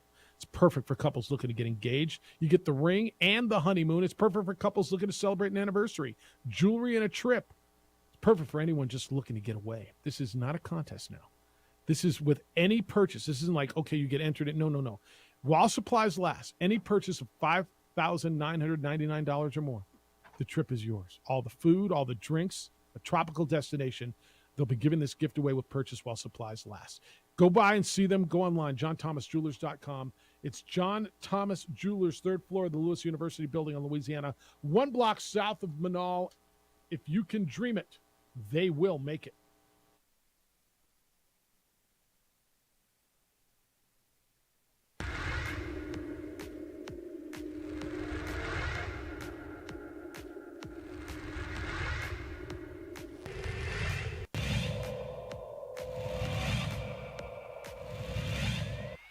Mitch, there's a line drive right at the shortstop for out number 3.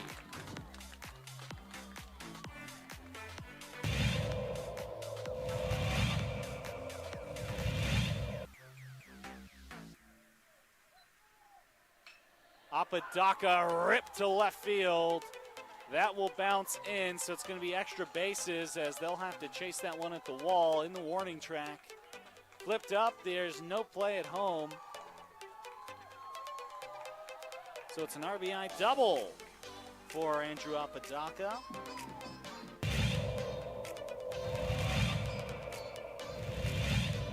Runner at third.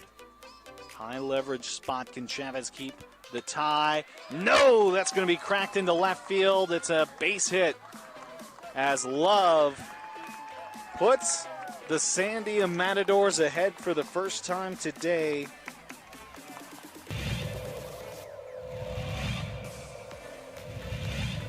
The 0-2. It's upstairs, goes to the backstop, and the run will not score. Gun down at home.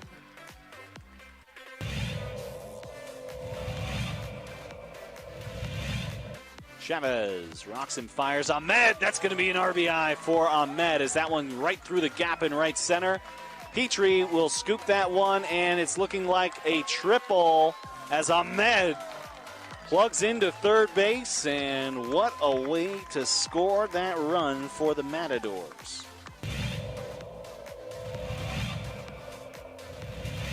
Coach Romero barking out his orders there to his players. He's been around the game for a long time. Nice shot to center field. That'll bring runners in. Just like that, La Cueva will bring 3 runners in to go up 3-0. Runner advances to third.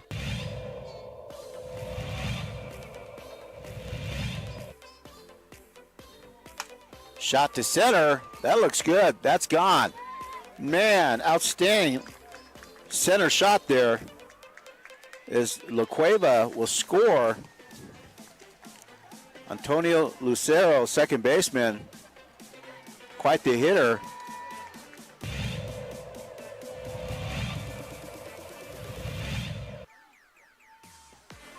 Shot to third, and good catch, and she gets the out. Outstanding play by Trinity Bazan. Nice bright spot.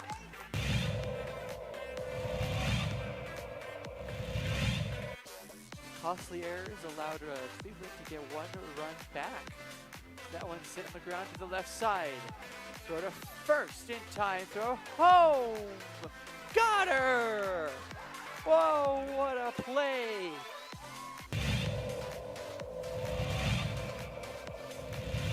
Next door or something. Not sure, but they came out here, and Ellison cracks an RBI out to left field. That's where you got to do it.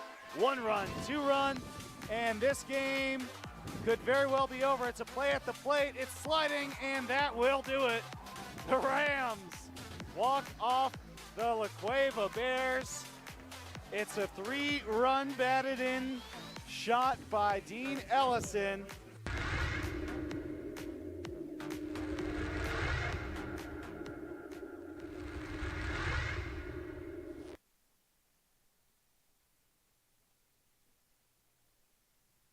We would like to thank the following sponsors for making this broadcast possible.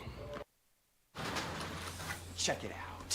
What is it? It's a time machine, bro. I could jump into the future, get my paycheck early. I already get my paycheck early at US Eagle. Get your paycheck up to 2 days early with US Eagle Early Payday. Now's a great time to have your checking with US Eagle. Time machine. Your girlfriend breaks up with you in 22 hours, 53 minutes. Wait, what? Seth? We fight the battles no one hears about. We drop into the middle of firefights to rescue others. And act as one-man air traffic control towers. We're the ones who go before all others.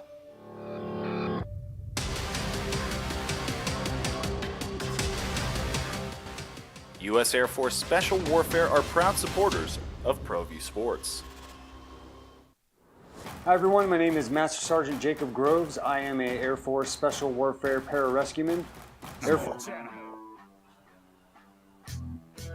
No Kawhi Leonard tonight. No Paul George for the Clippers.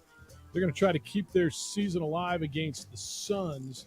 And the West has been weird, right? You've had two series of intrigue. Lakers, and they're up 3-1. I guess that's intriguing with what's going on. And then Golden State Sacramento's been really, really good. And then Clippers Suns have been relatively quiet, even though it's 3-1 Phoenix with all the star power there because some of the star power has been out. And you barely heard anything about the number one seed, the Nuggets, who are up 3-1. They lost in overtime the other night to Minnesota. But last night, Lakers win 117-111 in overtime. LeBron James 22-20. And at a big overtime, they beat Memphis. They're up 3-1. And Miami in the East, 119-114 over the Bucks. They came back, did the Heat from down 14 with 6 minutes to go. Jimmy Butler went for 56 and was beyond sensational last night. Has it been weird? Like people are telling me, oh, the games have been great. And I think, well, there's been some great ones. And then there's been some really nondescript stuff, which I guess is probably par for the course in the first round. It's going to happen. Yeah. I think there's more intriguing first round series than we've seen in a long time. The fact that Milwaukee is in a 3-1 hole, how good the Kings Warriors is, and people saying that's a Western Conference Final Series, but now De'Aaron Fox doubtful for Game 5, which is big, with broken fingertip. Yeah. You know, the way that the Cavs have absolutely disappeared in the playoffs, and the New York Knicks gaining all that momentum. Can I tell you what's been great?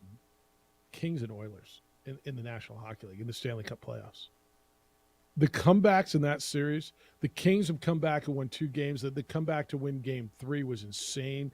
And then they were up 3-0 in Game 4, and the Oilers came back, tied it up. Kings went up 4-3 with 3 minutes to go, and the Oilers tied it and win in overtime. Like L.A. and Edmonton, I know we don't do a ton of hockey, and I know you love hockey. I think you do. I love me some hockey. I fell asleep in Nashville the other night to the Kings on and woke up as they scored the winner. Like the TV was, That's like, I tell you every year, the Stanley Cup playoffs are great. They're intense. They're insane. That series has been terrific. You get Game 5 tonight. You disagree with that? Would I disagree with that? I don't know why you would. I just asked if you did. Also, if you've never been to a hockey game, even if you don't not into hockey, go to one. It'll change your mind. Is hockey about as good live as there is anything? Oh my God, it's right. It's great. Yeah, no, it's been terrific. All right, Charlie Minn's going to be with us at 9:00. Former sportscaster over Channel 13, who's now a filmmaker, has got a documentary coming out, and it's in Albuquerque this week. It's a to raise awareness on Asian hate called I Hate Asians, and he's going to be with us. We're just going to catch up with Charlie, who had a great following when he was over at Channel 13. That's coming up at 9:30.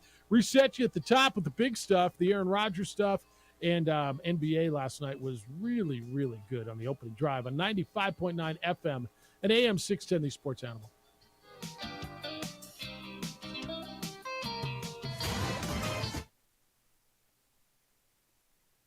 We would like to thank the following sponsors for making this broadcast possible.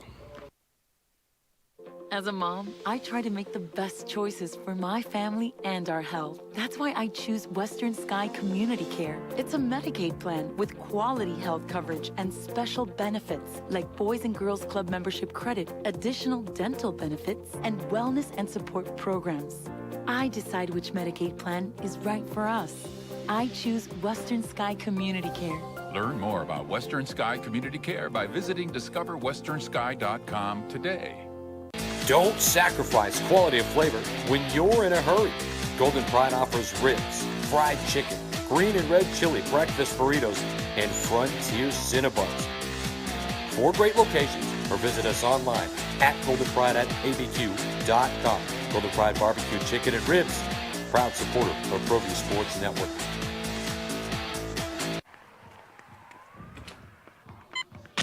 These are more than just the sounds of a safe place to go after school. These are the sounds of interest being ignited and of mentors making an impact. At Boys and Girls Clubs, we don't do just one thing. We do whatever it takes to meet the needs of every kid who comes through those doors.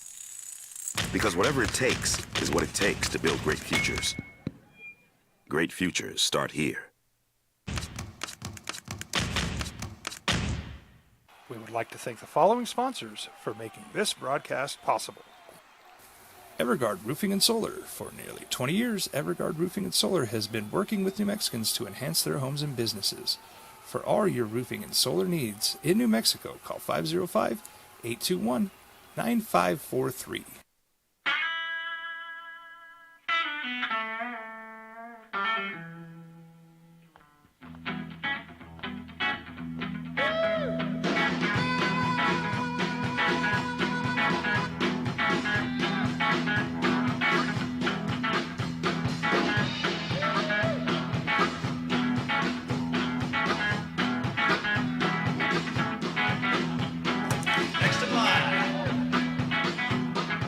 Rudy's is a proud supporter of ProView Networks. Check it out. What is it? It's a time machine, bro. I could jump into the future, get my paycheck early. I already get my paycheck early at US Eagle.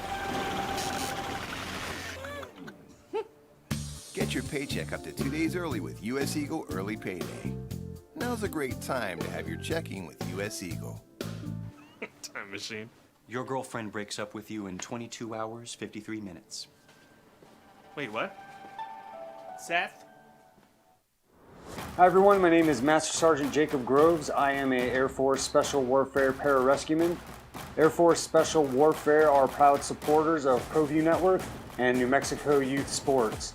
Air Force Special Warfare operators are critical thinkers. They maintain a high level of fitness, they take initiative, and they don't quit. For more information on Air Force Special Warfare, contact me at the number listed below.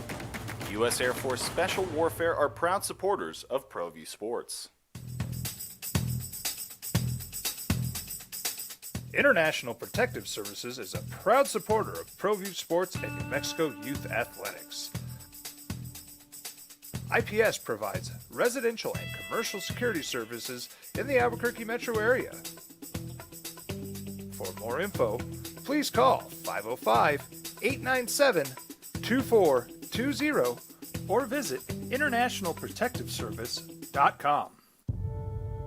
We fight the battles no one hears about. We drop into the middle of firefights to rescue others. And act as one-man air traffic control towers. We're the ones who go before all others.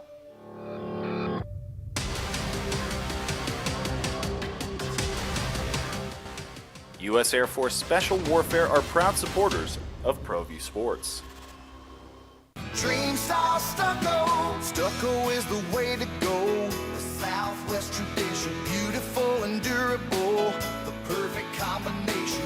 Your favorite color, your favorite texture. You're gonna love it when they put it all together. Through any weather, nothing looks better. From the smooth to the rough, they really know their stuff. Nobody does stucco like Dream Style Stucco. Well, I'm going to the frontier, walking to the cashier, order up a root beer and a #1. Cover it with green stuff. One scoop is not enough. Find a booth is real tough. Back by the Duke. Meet my family, meet my friends in the quirky. In the AM with 3-time New Mexico Sportscaster of the Year, Jeff Symbieta, A. Marie Castillo, and J.J. Bach.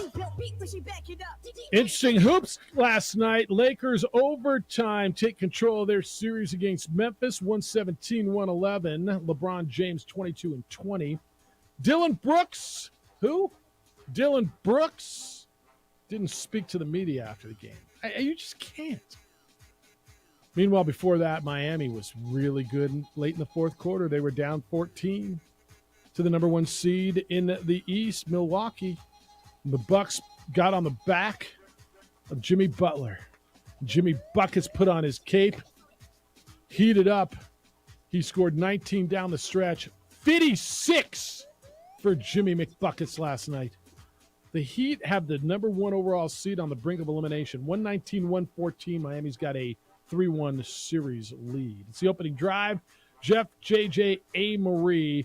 Great hoops last night. As good as LeBron was, Jimmy Butler was different last night, huh? I mean, that was a special performance. 3 stars of the game. First star was Jimmy Butler.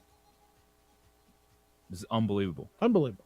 And usually, it's funny when you're listening to basketball guys talk, and when players have to have a performance like that, they usually say, the team, it's not a good night, just one player taking over. It's usually not working out. One of the best playoff performances you're ever going to see. Period. Yeah, period. And Miami rallied around Jimmy Butler on both ends of the floor in the final 6 minutes. Yeah, he was spectacular. If you didn't see it, go catch it. And then LeBron was really good in down the stretch and in overtime. Lakers are winners in overtime. They're up 3-1. That's the 7th seed on top of the 2. So you got some big numbers type upsets. But if you and Miami over Milwaukee would be, I don't want to say, I don't know, maybe I do want to say it. So when you say 8-1, right, and you think of Dikembe Mutombo and that Nuggets team beating the Sonics, would this be in that category? This is Giannis. It would be. This is Middleton, Drew Holiday. This is a 1 seed that was number 1 overall, best record in the league. I don't think it would surpass that, but anytime an 8. Because that was first. That was the first. Well, no, I think when you look at Miami, even them being an 8 seed, like Jimmy Butler in the postseason is a real thing. Well, so was Dikembe Mutombo, though, right? Not. Who else was on that team? That was that supersonic team, right? That was Sean Miami Kemp. team that's been to the NBA Finals. Yeah. I mean, that's why I'm saying. Eastern Conference Finals. But this is a Milwaukee team that won the championship 2 years ago. This is an 8 seed that had it coming through the play-in Anytime tournament. a 1 loses in their first round, it's devastating. Right? And that was the first one. That was a Sonic team with Gary Payton, Sean Kemp, Detlef Schrempf, Nate McMillan. That was a really good Seattle. Especially Sam Perkins. doing it in a 7-game series. That was a 5. Yeah, that was a best of 5. We're going to have this conversation. Think about it. I hadn't thought about it until I just said it. I think the Nuggets one is more shocking. It had never happened. Like if we go back and say, all right, UMBC beating Virginia is in the 16 versus 1 game in the NCAA tournament, and then this year when it happened when Fairleigh Dickinson beat Purdue, which one was more shocking? The first one was the first. It had never happened before. I think it's happened once since Seattle and Denver, right? I believe it's happened one time since. But this would have to be somewhere up there in the ranks of like all-time NBA series shockers. Just on the surface, yeah, but when you dig deeper, this Miami team is with Jimmy Butler. All right. And this is what's tough because I've watched Jimmy Butler in the playoffs, Yeah. and I trust him and I believe in him. But you're right. Like, you go 1 through 5, outside of, okay, you go Giannis and Butler. Your next 4 players, you're probably taking no doubt. the No Bucks. doubt. No doubt. When we talked about the playoffs going in, and not just us, this is almost universal. You gave 3 teams in the East a chance, right? It was 1, 2, and 3. It was Milwaukee, Boston, and Philly, right? So if Miami gets through this, do you give them a chance? Yeah. So now you're putting them in that? You have to. with what they just did in Milwaukee, even if you factor in Giannis not being there, but then that for one game though, right? was 2. Okay, all right, yeah, two and a half. He only played 11 minutes. Yeah, in the first, and he got blew out. Yeah, and I guess that would lessen the shock value of this. I think then if you're talking about it, so all right, Boston just moves into the favorite role, but right now in the entire NBA postseason, like this is one of the most wide open races we have seen in I can't recall the last time where you weren't looking at 100%. And it's because, to your point, it's shocking to see Milwaukee in this position. Well, when we went into the playoffs in the West, you said, "Well, yeah, I give the 1 a shot because Denver's the 1 and they're 1." 2 and 3, very few people gave Sacramento as the 3 and Memphis as the 2, thinking that they're going to go. But then you said, "Well, I could see Phoenix, I could see the Clippers, I could see the Lakers." Right? You went up and down this whole thing. It's kind of nuts, man. But yeah, this is going to go down. I'll give you that. Seattle getting beat by that Nuggets team in 94, 95, whatever it was the top shock because it was a 5-game series. It had never been done before, and they were at full strength. And so with Giannis not playing in 2.5 games, it diminishes some of the shock value. But still, an 8 beating a 1 is a big deal. And this is a 1 that really, I think a lot of people thought was going to make this run. And they're not done yet. I told you earlier, I don't think the series is over.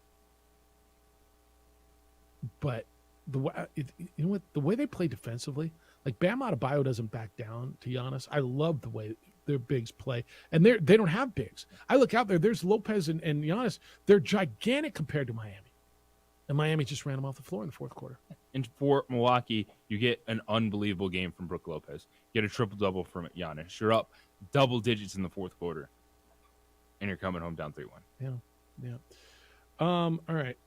And then the Lakers last night. I mean, did it surprise you, or did it surprise you that it was that close?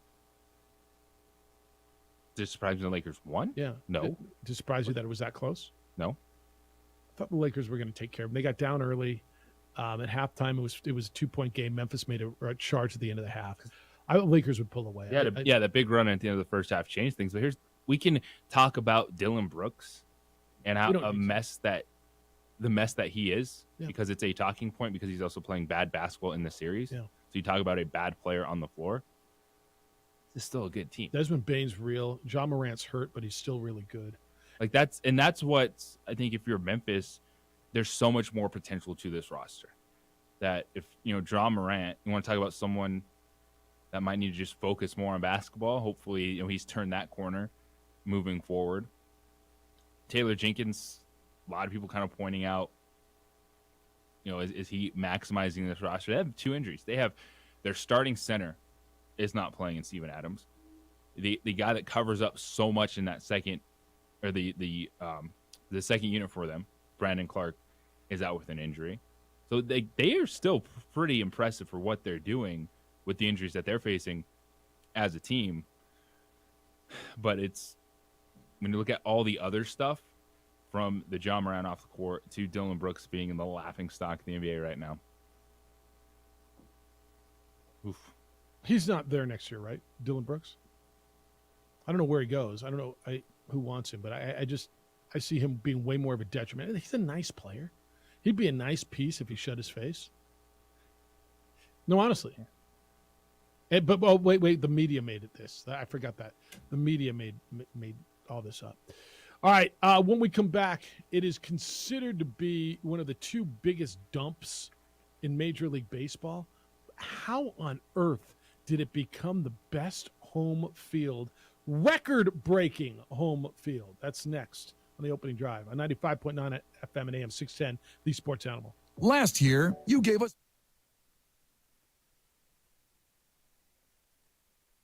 We would like to thank the following sponsors for making this broadcast possible. We fight the battles no one hears about. We drop into the middle of firefights to rescue others. And act as one-man air traffic control towers. We're the ones who go before all others.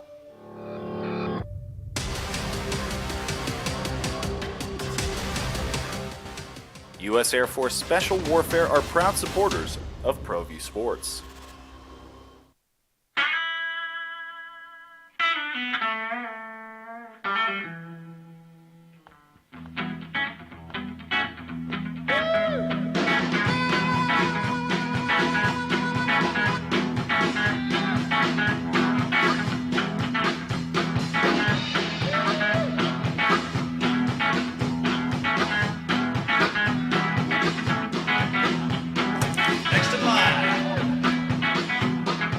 Rudy's is a proud supporter of ProView Networks. International Protective Services is a proud supporter of ProView Sports and New Mexico Youth Athletics. IPS provides residential and commercial security services in the Albuquerque metro area. For more info, please call 505-897-2420 or visit internationalprotectiveservice.com. As a mom, I try to make the best choices for my family and our health. That's why I choose Western Sky Community Care. It's a Medicaid plan with quality health coverage and special benefits like Boys and Girls Club membership credit, additional dental benefits, and wellness and support programs. I decide which Medicaid plan is right for us. I choose Western Sky Community Care. Learn more about Western Sky Community Care by visiting discoverwesternsky.com today. Sometimes it's the small things that make life easier, like never worrying about being declined at an ATM when only cash will do. With You're Covered from US Eagle, we'll cover you, even if the money's not there. That's a good feeling. And we do it with no extra fees or penalties. It's called trust, and we think that's important, especially if we're asking you to trust us. At US Eagle, that's just part of what it means when we say people mean more. Hi everyone, my name is Master Sergeant Jacob Groves. I am a Air Force Special Warfare Pararescueman. Air Force Special Warfare are proud supporters of ProView Network and New Mexico Youth Sports. Air Force Special Warfare operators are critical thinkers. They maintain a high level of fitness, they take initiative, and they don't quit. For more information on Air Force Special Warfare, contact me at the number listed below. U.S. Air Force Special Warfare are proud supporters of ProView Sports. These are more than just the sounds of a safe place to go after school. These are the sounds of interest being ignited and of mentors making an impact. At Boys and Girls Clubs, we don't do just one thing. We do whatever it takes to meet the needs of every kid who comes through those doors. Because whatever it takes is what it takes to build great futures. Great futures start here. Dream style stucco. Stucco is the way to go. The Southwest tradition, beautiful and durable. The perfect combination. Your favorite color, your favorite texture. You're gonna love it when they put it all together. Through any weather, nothing looks better. From the smooth to the rough, they really know their stuff. Nobody does stucco like Dream style stucco. Well, I'm going to the frontier, walking to the cashier, order up a root beer and a number one. Cover it with green stuff, one scoop is not enough. Find a booth is real tough, back by the Duke. Meet my family, meet my friends in the quirkiest restaurant I have ever been. All of Albuquerque's favorite spot, it's the Frontier Restaurant. Stadiums in Major League Baseball that have been considered substandard dumps, whatever. Oakland Alameda Coliseum, which is whatever it's called now, and you heard last week the A's are moving. They're going to Vegas. They're getting a new spot. And Tropicana Field in St. Petersburg. But yet, Tropicana Field in St. Petersburg, maybe it's the team, has become like the best home field, period. So the Rays are undefeated at home. The Rays set a modern-era Major League Baseball record with their 14th straight home win to begin the season. They beat the Astros yesterday 8-3. Remember, when we sat here before I went to Nashville, we're like, yeah, but they're beating up on the Nationals and the Tigers and all these garbage teams. Wait till they play someone. Okay, they're 20-3. Tampa Bay had shared the mark with the 2009 Dodgers. This dates back to 1901. That's what they're calling modern record. Now, it had first been thought that the modern record was 15, held by the 1907 Giants. But Elias Sports Bureau found that the Giants forfeited their first home game before a 15-game streak, so the forfeit officially counts as a loss. So the longest streak in Major League Baseball history is 21 in a row, set by the 1880 Chicago White Stockings. They became the Cubs. The Rays are 20-3. Only the 1911 Tigers and the 1955 Brooklyn Dodgers have had better starts at 21-2, dating all the way back to 1901. How the hell did that place become the best home field? Maybe it's the team. You mean it's the wand, not the magician? Is that what you're telling me? Or the magician, not the wand? It's kind of crazy, isn't it? The Trop. The Trop. It's bonkers. Maybe that plays into it, too. It's this old place where you lose the baseball if they hit a pop fly. You're like, and then the team's really good. Or maybe they're really good. So they're 4.5 up on the Orioles. I don't think that's what matters because the Orioles will fade. But they're 6 up on the Blue Jays, 7 up on the Yankees. It's still April 24th. I get it. But it's pretty it's pretty insane. Just keep a look at it. Amory, who's on one? Am I supposed to take that? I'll go there if I should. All right. James, good morning to you. You're on the Sports Animal. Hello, James. Good morning, guys. What's up? I want to tell you this. You know what, guys? You guys familiar with Sun Tzu's The Art of War? No. Are you guys familiar with that? I'm not. Are you? You're not? No. Yes, sir, I am. All right. What is it? Okay, it's this guy wrote this book about going to war. All right. And how the greatest general is the general that doesn't have to go to war. And he talks about deception. He talks about, being close when you're far or being far when you're close, okay? Draymond Green. I got to give Draymond Green the Sun Tzu Award. Why? Why? Because Draymond Green is getting all the attention that the Warriors, because they're old, they're rickety, they're not doing good. He's taking all the attention off them, putting it on him, and that is the greatest general to ever have, to deceive to deceive the enemy. Interesting. And that's what he's doing, guys. He's deceiving the other teams. All right, James, I appreciate By that. getting- General Draymond. All right. Appreciate you, man. Okay. Thanks. Yeah. You got it. General Draymond. Is that like General Dylan Brooks, too? With that theory? Got to be able to back it up. Draymond's backing up because they back won? it up. Yeah.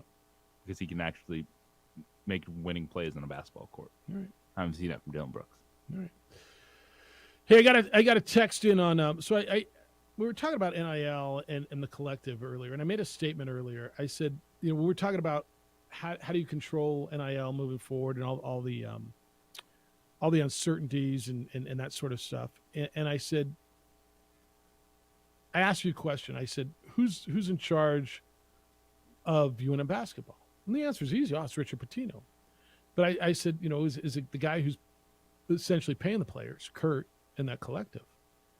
And I got a text that says your statement was 100% the truth. Who's in charge of UNM athletic teams? Is it the collective, Kurt Roth, or the coaches?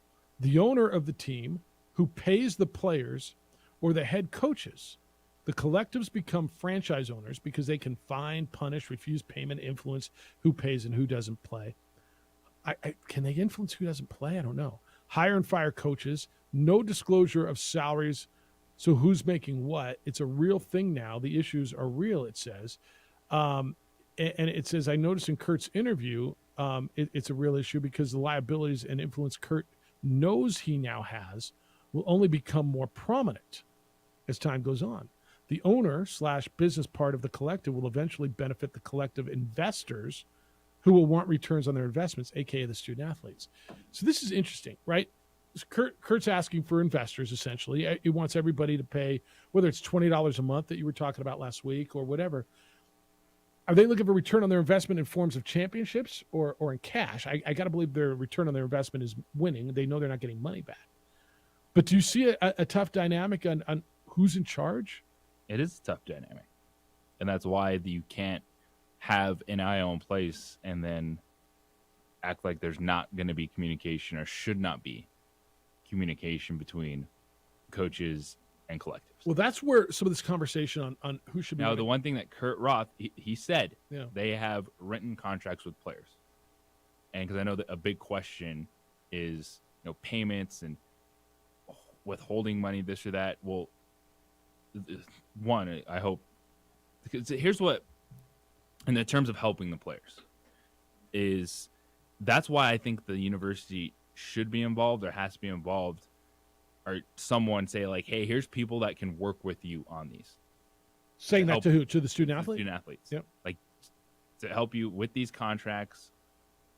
This is what you're signing. This, just year, 2 years. You're not signing away your name, image, and likeness for like 12 years. Like, Which is a big deal I and understand. was a super huge concern early. Yeah. I understand that. But I think that's where, as we start moving forward with this, there has to be more openness, more willingness that if you're going to have collectives and you can use your name, image, and likeness, then you can't sit here and act like they're two separate entities. Like, that, to me, that makes zero sense. Remember, what was it? I don't know if it's changed now, but when like a student athlete did a commercial, they couldn't wear like a logo of their school. I'm like, well, what? Right. Why wouldn't the school want their student athlete wearing the logo in a commercial? Like, stuff like that doesn't make any sense to me.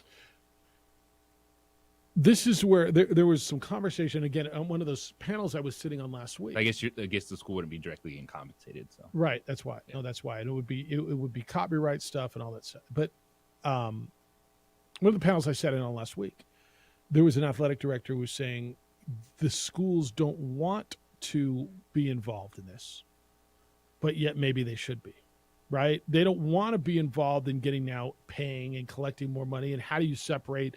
Because if the school, let's just say the school is running the collective and they come to you, JJ Buck, as a donor, are they asking you to donate to the collective, to the Lobo Club? Do you know where the money's going? If you donate to the collective, you know your money's going to the student athletes directly, right? Right. If you donate to the Lobo Club, you think it's going to scholarships and whatever the Lobo Club is doing, right? For travel, for whatever. And so there's a little conflict there. But by the same token, and you mentioned this earlier, how can, when you're recruiting a student athlete, look, I'm not in the living room now, but how can it not be what's my NIL deal? And how can a coach not have any way to answer that question? Well, I got nothing. When you get here, we'll turn you over to our... No.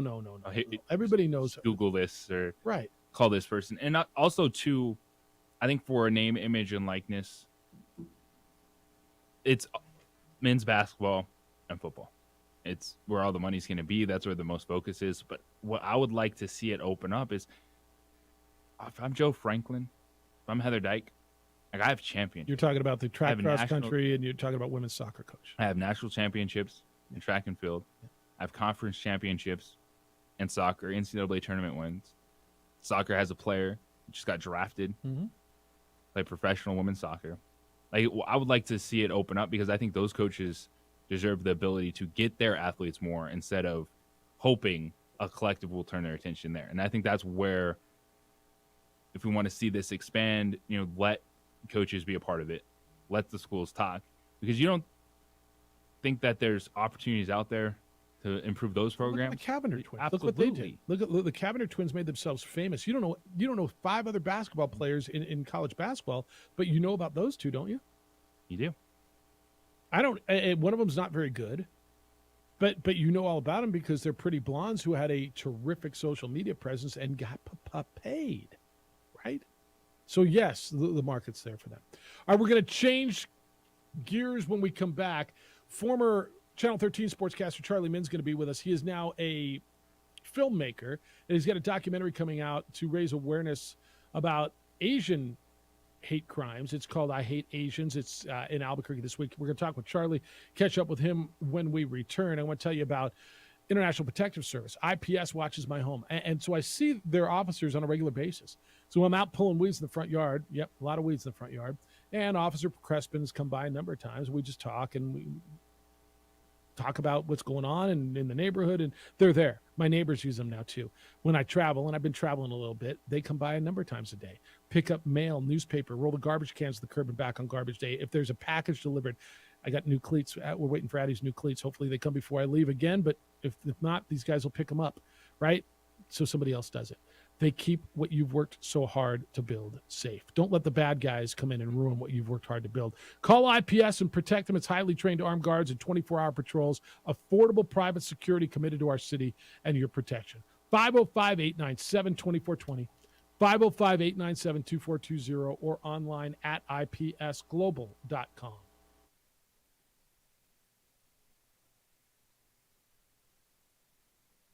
We would like to thank the following sponsors for making this broadcast possible.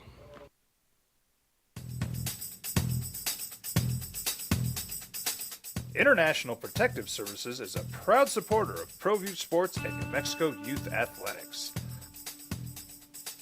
IPS provides residential and commercial security services in the Albuquerque metro area. For more info, please call 505-897-2420 or visit internationalprotectiveservice.com. Sometimes it's the small things that make life easier, like never worrying about being declined at an ATM when only cash will do. With You're Covered from US Eagle, we'll cover you, even if the money's not there. That's a good feeling. And we do it with no extra fees or penalties. It's called trust, and we think that's important, especially if we're asking you to trust us. At US Eagle, that's just part of what it means when we say people mean more. Hi everyone, my name is Master Sergeant Jacob Groves. I am a Air Force Special Warfare Pararescueman. Air Force Special Warfare are proud supporters of ProView Network and New Mexico Youth Sports. Air Force Special Warfare operators are critical thinkers. They maintain a high level of fitness, they take initiative, and they don't quit. For more information on Air Force Special Warfare, contact me at the number listed below. U.S. Air Force Special Warfare are proud supporters of ProView Sports. We would like to thank the following sponsors for making this broadcast possible. Everguard Roofing and Solar. For nearly 20 years, Everguard Roofing and Solar has been working with New Mexicans to enhance their homes and businesses. For all your roofing and solar needs in New Mexico, call 505-821-9543. Check it out. What is it? It's a time machine, bro. I could jump into the future, get my paycheck early. I already get my paycheck early at US Eagle. Get your paycheck up to 2 days early with US Eagle Early Payday. Now's a great time to have your checking with US Eagle. Time machine. Your girlfriend breaks up with you in 22 hours, 53 minutes. Wait, what? Seth?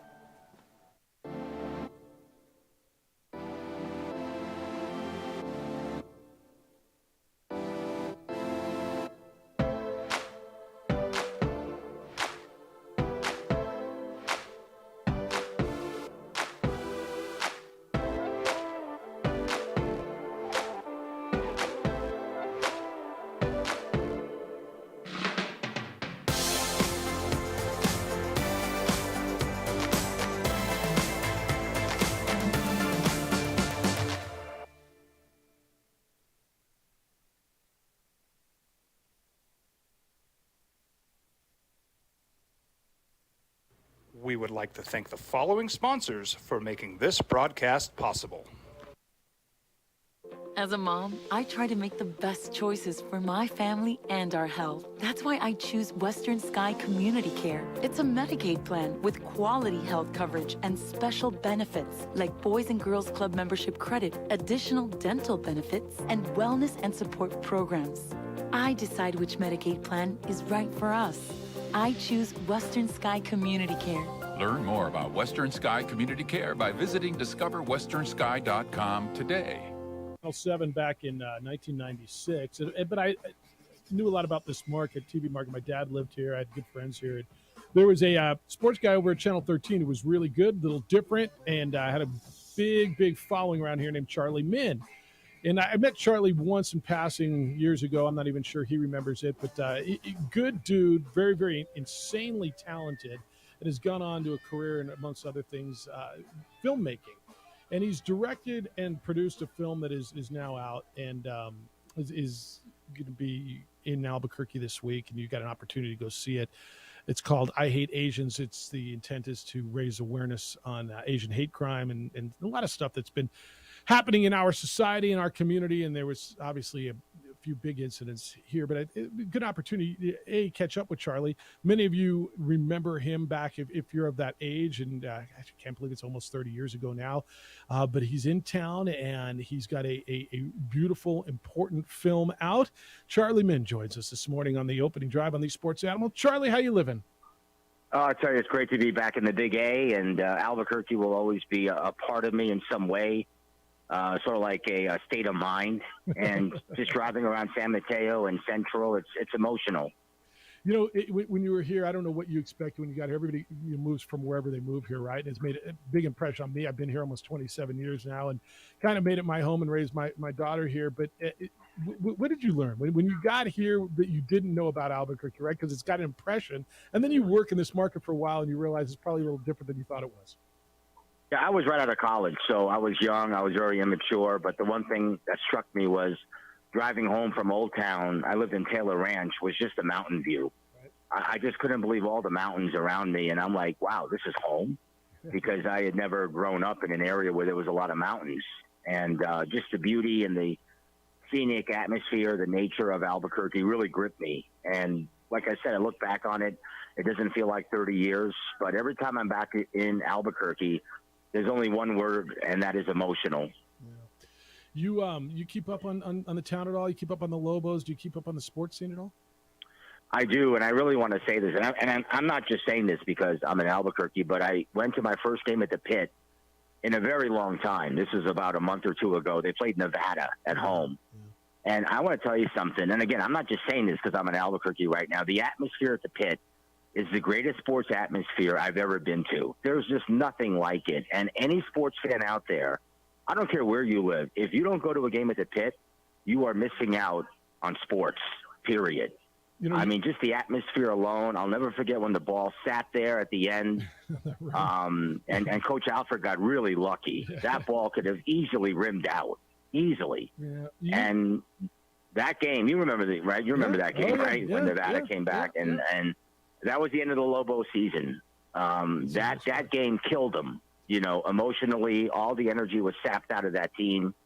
I think they lost 3 nights later up in Colorado State. They had nothing left, and the season, Coach McKinnell did a great job, but it was a horrible second half for them. You and I were here about the same time, and I remember when I first got here, I thought, wow, the Pit in some respects is makes this job so special, because you and I were probably both walking down with cameras on our shoulders, right, not just sitting behind a desk, and working in the Pit at that time was special. And I used to tell people it was 18,000. It didn't matter if they were playing Southwest Texas Tech University at wherever, or they're playing Arizona. The atmosphere in that place, and it felt that way this year, and especially that game. Oh, there's nothing like it. There's just absolutely nothing like it. The atmosphere inside the Pit when it's rocking. Albuquerque feels like a big city during those 2 hours, doesn't it? When you're inside the Pit and there's so many people and they're loud, they're passionate.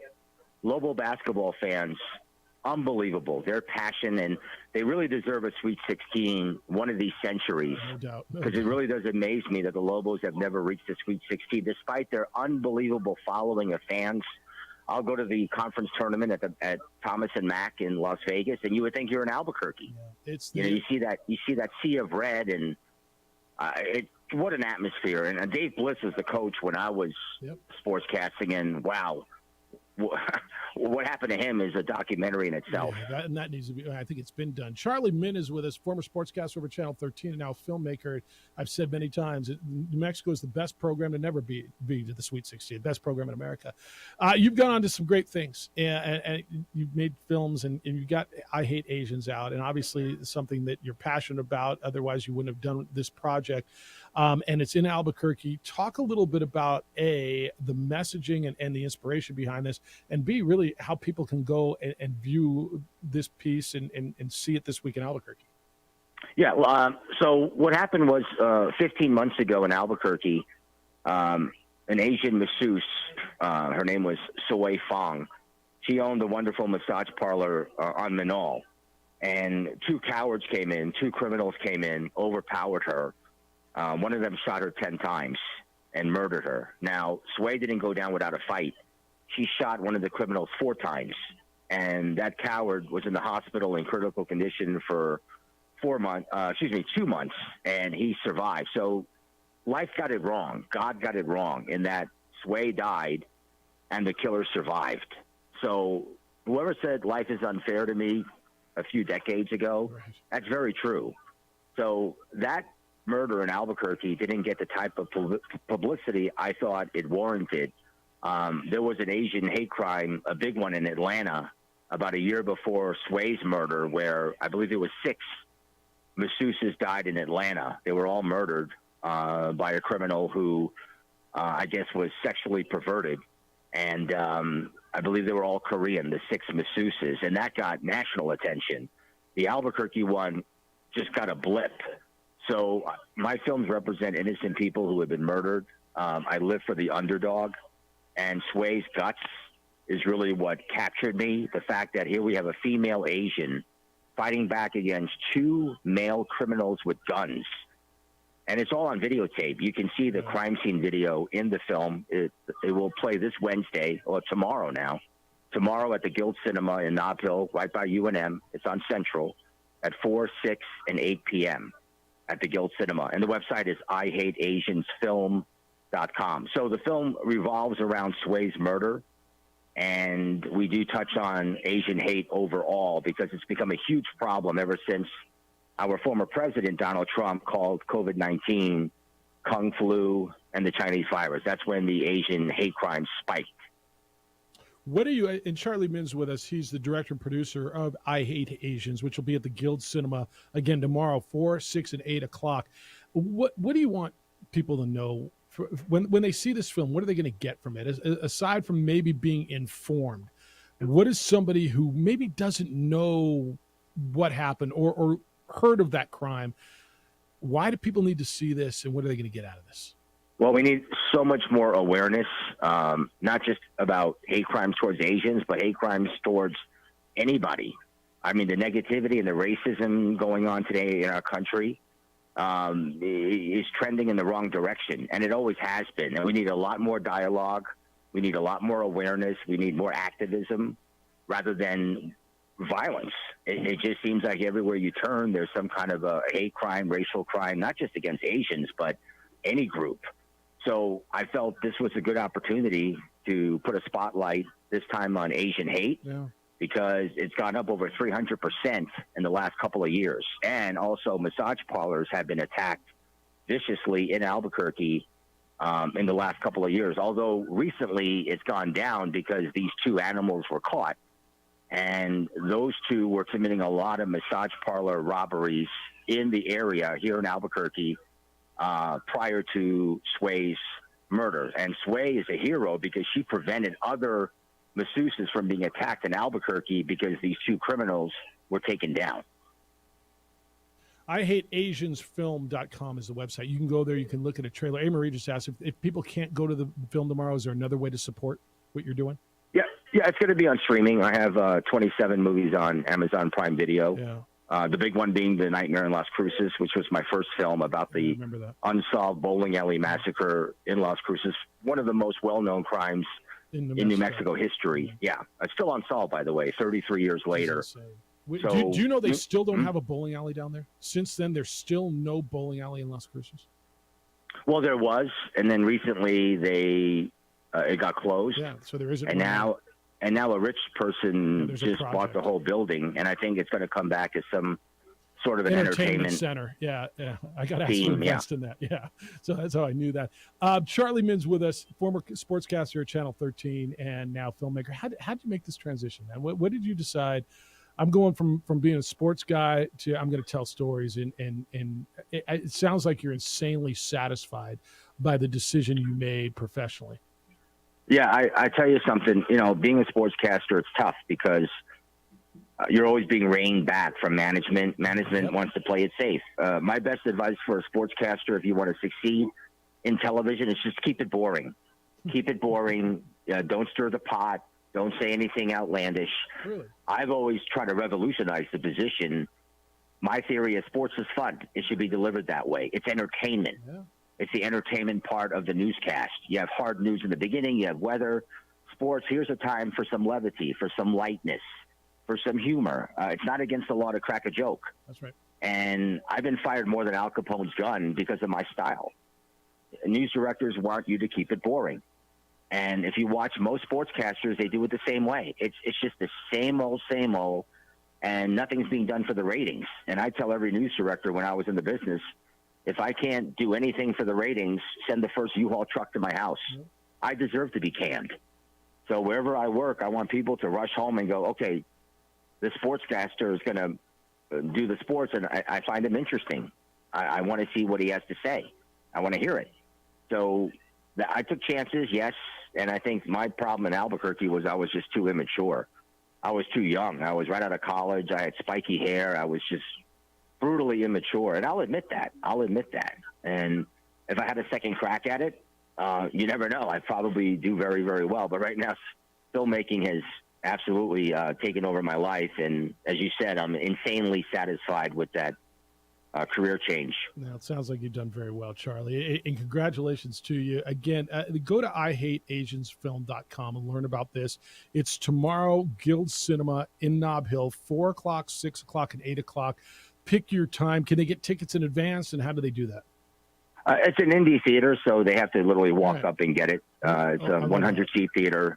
It's a very artsy, indie house type of theater, and I think every city of this size needs that type of alternate programming, because there is a very large independent audience here in Albuquerque. You know, not every movie has to be a studio film that you watch at a Cinemark or a Regal or an AMC.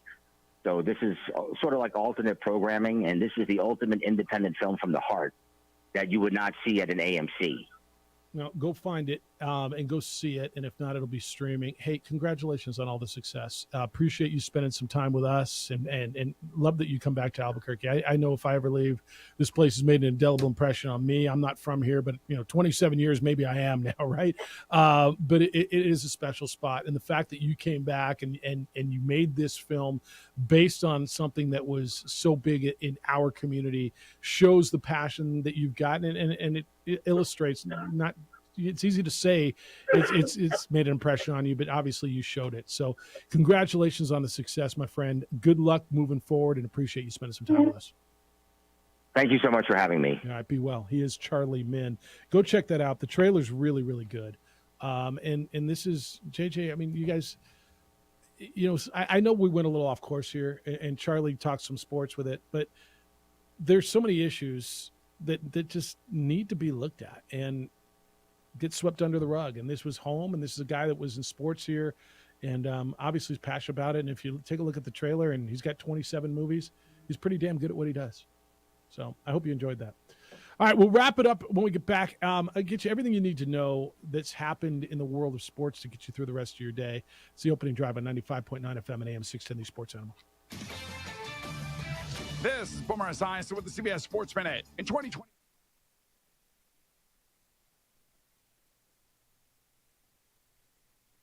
We would like to thank the following sponsors for making this broadcast possible.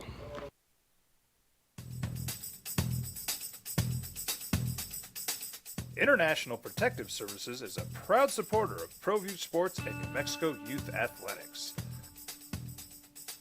IPS provides residential and commercial security services in the Albuquerque metro area. For more info, please call 505-897-2420 or visit internationalprotectiveservice.com. These are more than just the sounds of a safe place to go after school. These are the sounds of interest being ignited and of mentors making an impact. At Boys and Girls Clubs, we don't do just one thing. We do whatever it takes to meet the needs of every kid who comes through those doors. Because whatever it takes is what it takes to build great futures. Great futures start here. Sometimes it's the small things that make life easier, like never worrying about being declined at an ATM when only cash will do. With You're Covered from US Eagle, we'll cover you, even if the money's not there. That's a good feeling. And we do it with no extra fees or penalties. It's called trust. and we think that's important, especially if we're asking you to trust us. At U.S. Eagle, that's just part of what it means when we say people mean more.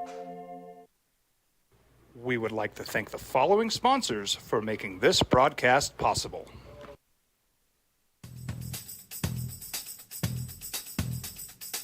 International Protective Services is a proud supporter of ProView Sports and New Mexico Youth Athletics.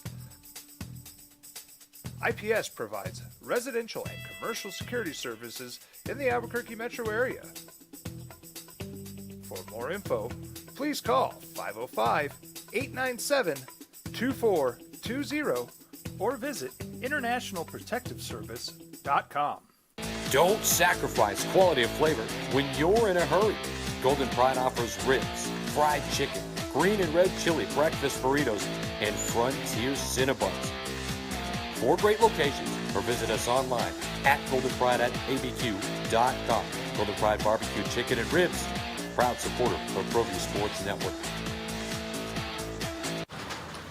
Check it out. What is it? It's a time machine, bro. I could jump into the future, get my paycheck early. I already get my paycheck early at US Eagle. Get your paycheck up to 2 days early with U.S. Eagle Early Payday. Now's a great time to have your checking with U.S. Eagle. Time machine. Your girlfriend breaks up with you in 22 hours, 53 minutes. Wait, what? Seth? We fight the battles no one hears about. We drop into the middle of firefights to rescue others. And act as one-man air traffic control towers. We're the ones who go before all others.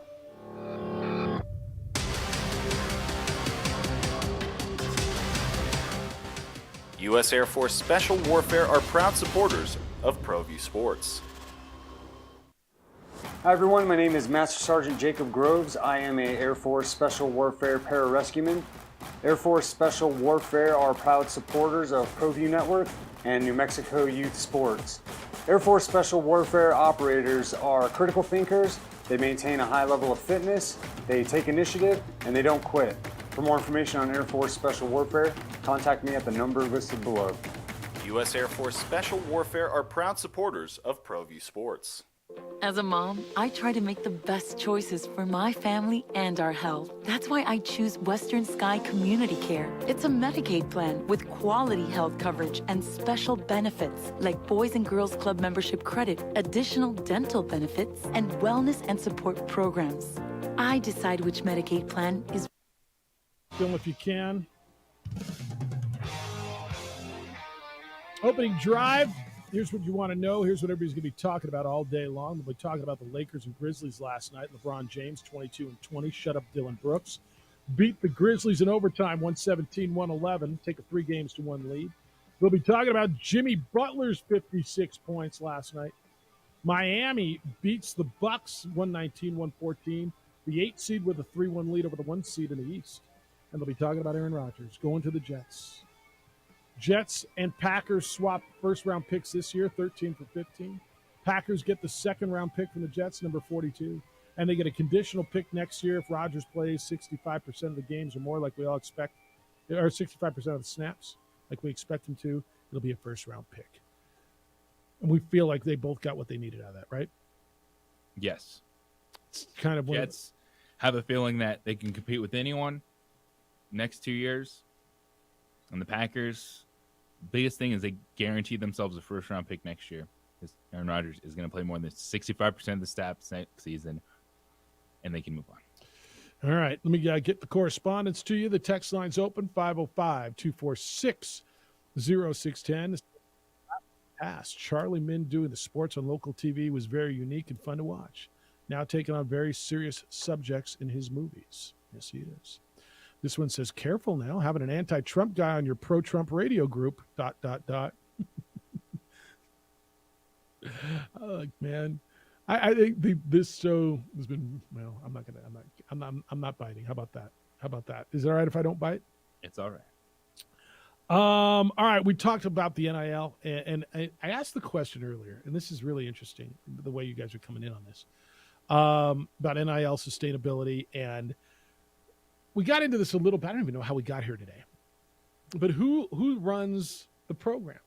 Is it the guy or the person who runs the collective, the person paying these student athletes? Or is it the head coach, the athletic director? Who's running the program? Bill says, Jeff, if I'm an average New Mexico household making $52,000 a year scraping by to give Lobo Athletics $50 a month, that's kind of what Kurt's asking for, right? $20 to $50 a month. Then I see, quote, amateur, end quote, athlete sign a 6-figure endorsement deal. I'm questioning what the hell am I doing? Maybe my money could be better slotted elsewhere. Why do these guys even need scholarships anymore? I think that's a question that people are asking. Wait a minute, I'm working. And the answer is you're a fan of a team and you want to see them do well. That's the answer, right? It's your investment into your favorite team doing well. But then you're saying this is going to be a tough one for people to get through. And I don't blame people for going, wait, you want me to buy season tickets? You want me to do everything it costs to go to a game and then pay the players? And I'm making $52,000 a year. And that guy's making $150,000. He's a sophomore playing basketball and going to school. Wait a minute, what the hell's going on? And especially old school guy who's in this model of the way it's always been, right? It is a tough mental hurdle to get over. Todd says, reply to JJ Buck. Jeff, the problem with his logic is most of the big NIL deals in women's sports haven't gone to the best players on their squad. The real money's going to the hottest chicks, the girls with tons of social media followers. Not sure how this is going to help Heather Dyke build a program. In fact, just the opposite. If I'm one of the best players on the team, I'm jealous and asking where my money is. It's from Todd. So help by if there's anyone in the community that likes that, and you can get, I don't know, them a couple bucks a month to help with food, to help with anything, because they're not on full scholarships. And that's what I'm talking about. And by the way, Heather Dyke will tell you that's one of the things that worries her. Is its looks over performance. Well, women let's be very and clear. She's been on this show talking about that challenge. Let's I'm be not very denying clear. that. But what I'm saying is, if you allow those coaches to be more involved, you can help Olympic sports athletes out more, because basketball and football don't have to do anything. And spread the wealth. Yeah. Let's be very clear. If I asked you, name me 3 female student athletes who are killing it in NIL, you're going to tell me who. I mean, I know exactly who they are. They're the gymnast, Libby, what's her name from LSU? Libby?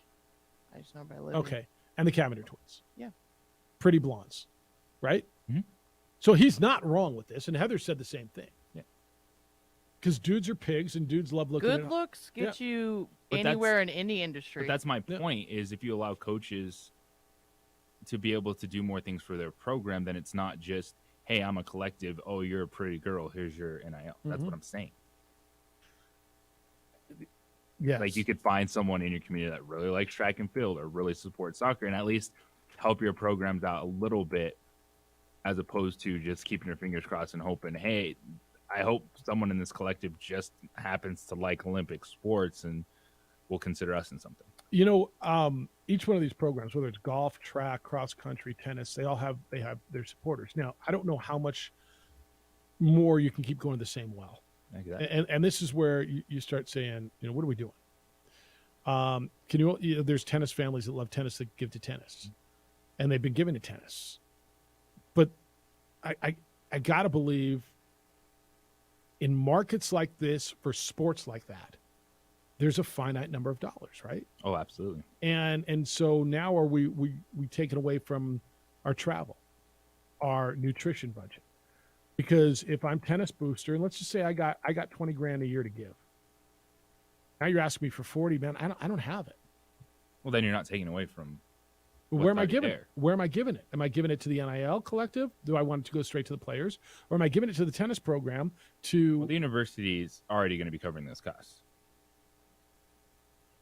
To some respect, they are.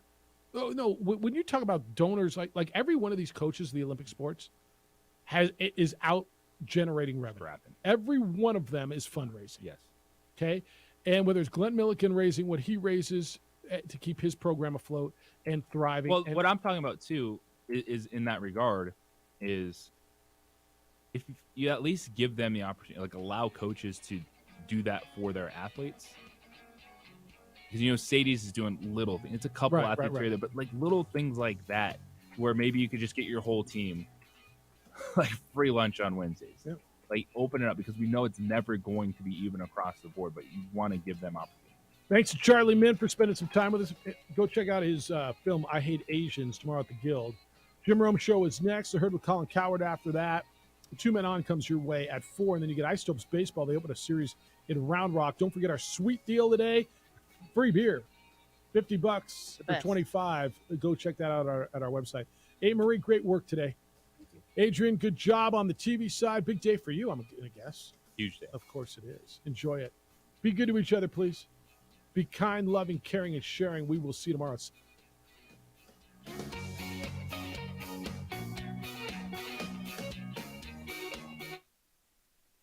We would like to thank the following sponsors for making this broadcast possible. As a mom, I try to make the best choices for my family and our health. That's why I choose Western Sky Community Care. It's a Medicaid plan with quality health coverage and special benefits like Boys and Girls Club membership credit, additional dental benefits, and wellness and support programs. I decide which Medicaid plan is right for us. I choose Western Sky Community Care. Learn more about Western Sky Community Care by visiting discoverwesternsky.com today. Don't sacrifice quality of flavor when you're in a hurry. Golden Pride offers ribs, fried chicken, green and red chili breakfast burritos, and Frontier Cinnabons. 4 great locations, or visit us online at goldenpride@abq.com. Golden Pride Barbecue Chicken and Ribs, proud supporter of ProView Sports Network.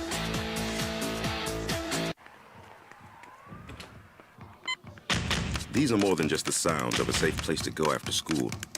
These are the sounds of interest being ignited and of mentors making an impact. At Boys and Girls Clubs, we don't do just one thing. We do whatever it takes to meet the needs of every kid who comes through those doors. Because whatever it takes is what it takes to build great futures. Great futures start here. We would like to thank the following sponsors for making this broadcast possible. Everguard Roofing and Solar. For nearly 20 years, Everguard Roofing and Solar has been working with New Mexicans to enhance their homes and businesses. For all your roofing and solar needs in New Mexico, call 505-821-9543.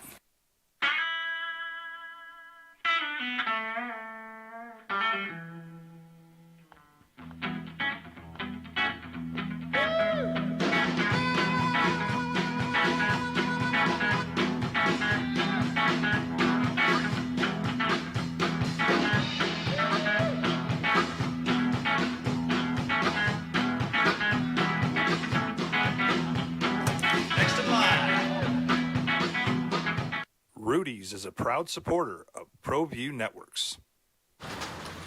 Check it out. What is it? It's a time machine, bro. I could jump into the future, get my paycheck early. I already get my paycheck early at US Eagle. Get your paycheck up to 2 days early with US Eagle Early Payday. Now's a great time to have your checking with US Eagle. Time machine. Your girlfriend breaks up with you in 22 hours, 53 minutes. Wait, what? Seth?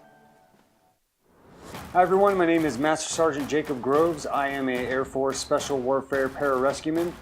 Air Force Special Warfare are proud supporters of ProView Network and New Mexico Youth Sports. Air Force Special Warfare operators are critical thinkers. They maintain a high level of fitness